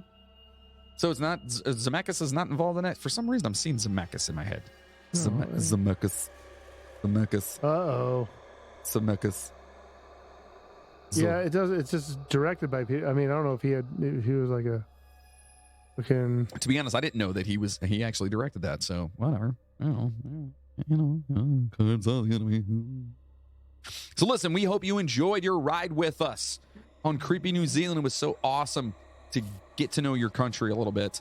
Yeah, dude. Yeah, I would learned a lot of love cool to shit. get there. I'd love to fucking go Yeah, over there sometime. It sounds absolutely beautiful. Yeah. And thank you for allowing us. And creepy. Yeah, thank you for allowing us inside you, New Zealand. Inside your bushes. Join us next week right here where we're going to be talking about the Lady of the Dunes. Wait, what? Yeah, The Lady of the Dunes? the Lady of the Dunes. If you're How not when you familiar, spring shit on me like this. the Lady of the Dunes is the nickname for an unidentified murder victim discovered on July 26, 1974 in the Race Point Dunes in Provincetown, Massachusetts. Her body was exhumed in 1980, 2000, and 2013 in efforts to identify her and her killer. Unfortunately, to date, these efforts have been unsuccessful, so nobody knows. And the story's pretty fucking cool. All right, episode over. Cool. pretty good. You guys got two. You got 2 for 1. No, we're going to Fuck talk yeah. about it. So what are we doing after that then? This is great. I didn't even have to do anything. Fuck you, Muty. No. Oh, it's not. There's No, more? There's more. Oh, There's more. fuck. All right. It's actually a pretty interesting story, fuck. and I'm excited. And plus, it's another unsolved murder case that I love bringing up because, you know, we rehash things and fresh ears, fresh thoughts, you know. Fresh. Fresh. Yeah. You like the fresh? Fresh. So make sure to stop over to our official website, themidnighttrainpodcast.com. At our website, you can buy some super sweet merchandise. Super sweet. At our store, and you can, you know, Sure. find fecal fighters, shit-eating robot t-shirts. Yeah, buddy. The super popular Don't Be a DeSalvo Don't be. t-shirts. I love it. I get people laughing at that shirt all the time. Do they really? Oh yeah. That's yeah. amazing. You can 'Cause also if you get know, you know. You know. exactly. The Speed Impossible shirt, the Hey Baby shirt. Hey Baby. I mean, they're amazing. And of course, the switchblade wielding Jersey Raccoon That's one t-shirt. of my favorites. There's so much cool shit over there. So make sure you stop over there, pick up a shirt. And also support be the on the show. lookout for the marginally ape-like Great Hairy Man Beast shirt. That'll be coming. You just got to send that over to me so I don't forget. I put it. I just texted Did you? it. Yep. It's on there. Marginally. Wait, hold on. Say it again. Marginally ape-like Great Hairy Man Beast. That's all it's gonna say. That's all it's gonna say. Oh, it's gonna be That's so all it good. has to say. That's all Like, it's what gonna else be- do you need It's to gonna say, be good man? for like a Father's Day gift for Oh, somebody. it's gonna. You know what I mean? I'm getting it for me. That'd be a great like Christmas present for It's a gonna be dad. a present for myself. Yeah. And listeners keep asking how they can. Okay, I got to pause real quick. Yeah. And I've said this before. So I fucked up so many times in the past. Obviously, Okay. you know I can talk real well, right? Yeah. But I used to say, and listeners keep asking. And so now every time I see it, I immediately want to say asking Yeah. because I've like corrected myself subconsciously so many times. Anyway, and listeners keep asking how they can help keep the steam in our engines. Well, if you like what you hear from us, please consider being a producer of the show by heading over to themidnighttrainpodcast.com and clicking on I was going to do the same thing, I swear to God. And clicking on the Patreon button, or just head on over to patreon.com/the Midnight Train Podcast. For as little as $5 a month, you can get all kinds of shit like custom shirts, custom posters, custom stickers, bonus episodes. Like, you know, we got freaking the craziness behind the Hoover Dam, which, I mean, go figure. Who Look, knew? You want it? We got it, baby. Who knew? That's what I'm saying. Yeah. So if you're a diehard Midnight Train fan and you want to help produce this motherfucker, our Patreon is for you, and we appreciate you. Just, you have no idea. We do. For those of you that would rather leave us a one-time donation, which, by the way, Yeah. I gotta, Yeah. I guess I gotta kind of bring this up real fast. So, Moody, Yeah. do you remember the past couple episodes? Yeah. Maybe a few different times. Mm-hmm. You've mentioned that if someone Yeah. Anyone. were to Right. give us a donation, in fact, what was Yeah. the, Yeah. there was an incremental amount that you actually said you could even leave. I said a penny or two. Like, yeah. Okay. And I would send you the save for Moody's, but you have to not be a Patreon subscriber. Right. So I would like to thank Miles Campbell Yeah. out there. Fuck yeah. And Miles, listen, man, it doesn't even matter the amount. You did it, and your sticker was sent out yesterday. Yeah? Yeah. Wait. Was the cost of shipping the sticker more than the donation? Why, yes, it was. Fuck yes, dude. But it's totally worth it. Totally worth it. Miles? Miles. Thanks, Miles. You just made my fucking day. He sent us, because you said that, he sent us 2 cents. Fuck yeah, dude. That is the greatest thing I've ever heard. I was at work, and all of a sudden, I got a notification from the PayPal thing or whatever, and it was like, Miles Campbell has sent 2 cents. I was like, get the fuck out. Well played. So awesome. Well played, Miles. Fuck yeah, man. Your sticker is on its way, my friend. Oh, that is so good. Enjoy it. You're safe, buddy. You're safe. So if anyone else out there would like to, happen to help us out on PayPal, just, because you have commitment issues or whatever like that, hell yeah, just use the email address, the midnighttrainpodcast@gmail.com, or maybe not do that. I don't know. Also, you can Keep them coming. You can easily like, subscribe, and rate us on your favorite podcast platform. I expect you to transfer me that 2 cents, by the way. You get half. You get half. All right. Perfect. I don't know. I'm in the hole right now because I already sent the shit out. And he's in Canada. So I'm looking at this and I'm like, hey, you got to spend money to make money. Absolutely. No, I am by no means upset. No, I know. I thought it was the funniest fucking shit in the world. He deserves everything. I was like, that is awesome. So yes, his sticker is on the way. Thank you, Miles. You're the man. Thank you, Miles. And listen, you guys can easily like, subscribe, and rate us. Please rate us. Get on there and freaking just go on iTunes or Apple Podcasts, whatever the fuck it's called, and do that. It really does help us. It's so dumb, but it just helps. So, word of mouth is definitely how we're going to keep getting more passengers on this train. And the more ratings we get, the higher we move on the charts, the more people hear us, and the more things we can do for you guys. Correct, because that's what we want to do. Like every single cent that is sent to us, even the 2 cents from fuck yeah, Miles, that's going in the pot, baby. That's going in the pot. Every single bit of it, dude. So now you're contributing. It doesn't matter how small or how big, man. Right. I mean, the bigger the better, but I'm just saying. You know where that's going? Ghost hunt. Yeah, get ghost hunt. Yep. Yeah, it's coming. And that's the first thing we're doing. There's plenty of other stuff we got planned coming up. Like that's because of our Patreon. Right. 100%. That we're able to do stuff like that. Right. So we literally cannot thank you guys all enough for your love and support. It's just amazing and tremendous, and I could blabber on and forever about it. But real quick, it's one of my favorite things in the world. We did New Zealand today, and we are still in the top 50 in New Zealand. We're like number 48 or something right now. What is there? Only 50 podcasts in there? Maybe, but either way. Who gives a shit? We're on the charts. We're on the charts, baby. And we've been steady. We've been steady in the top 50 of New Zealand, and that's amazing to me. New Zealand, thank you so much. Anyone who lives in New Zealand. Hopefully we didn't destroy your language too much. No, I know I didn't. I'm so sorry. Like, for real. Listen, I didn't get the notes because he likes to do that to me. And even then, though, I don't think. No, you sprung this shit on me. Is last that my penance? minute. That's my penance. This is your fault. It is my fault. Whatever. Fuck off. For those of you that, I mean, none of you do know, but we had to record early due to some extenuating circumstances. Yeah. So I had to rush. Yeah. We are, it's actually, right now it's Thursday night. Yeah. And so the life's crazy right now, but you guys get it.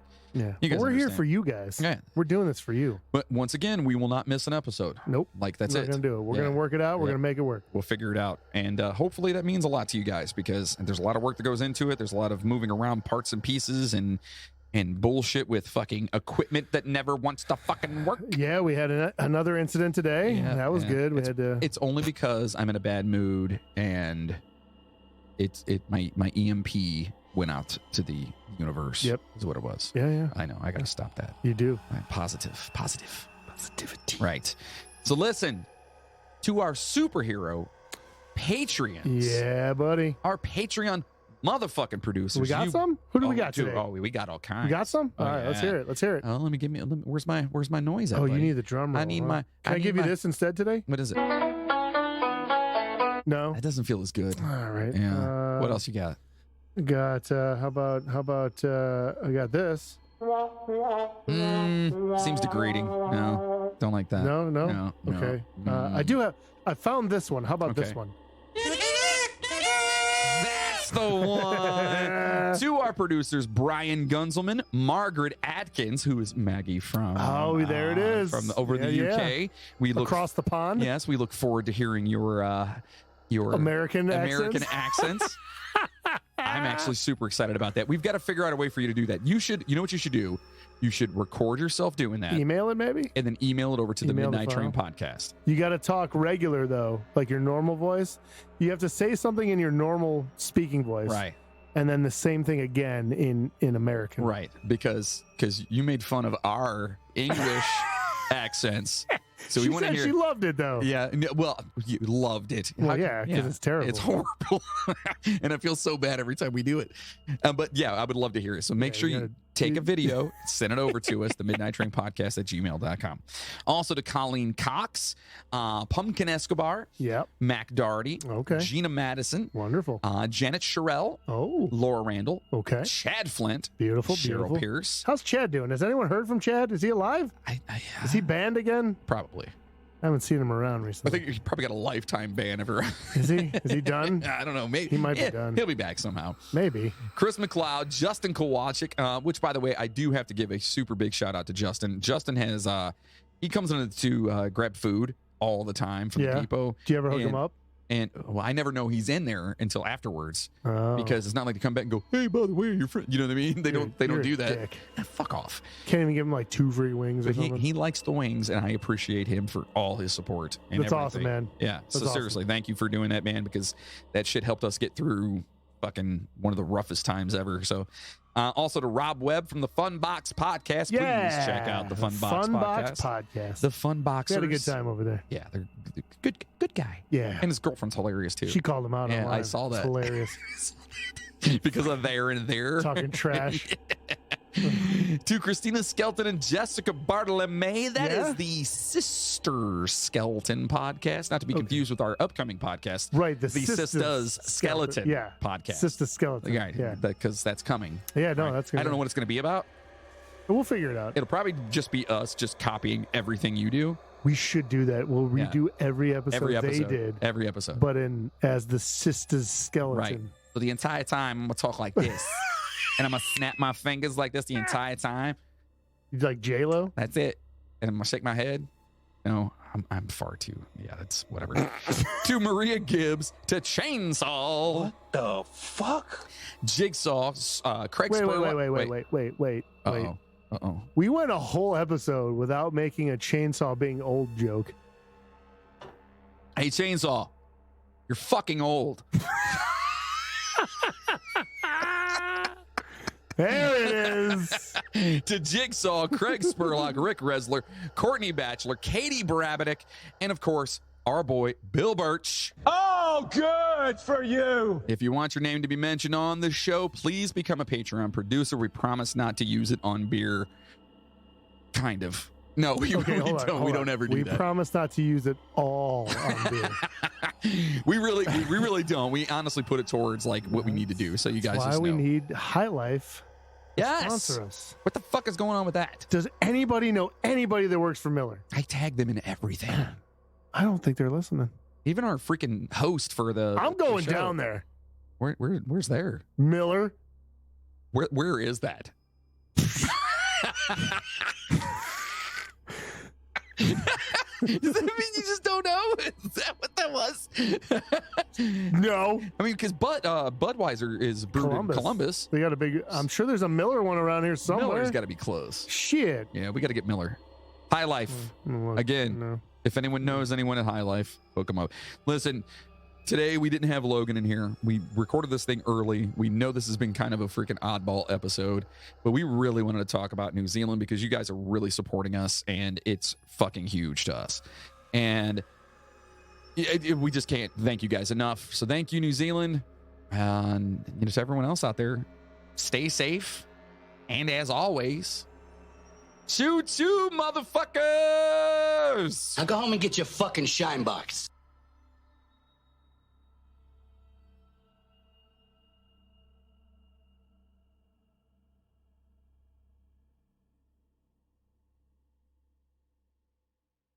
It's the Midnight Train This is the break. Podcast. Nice. This is the breakdown for the ladies right here. It's the Midnight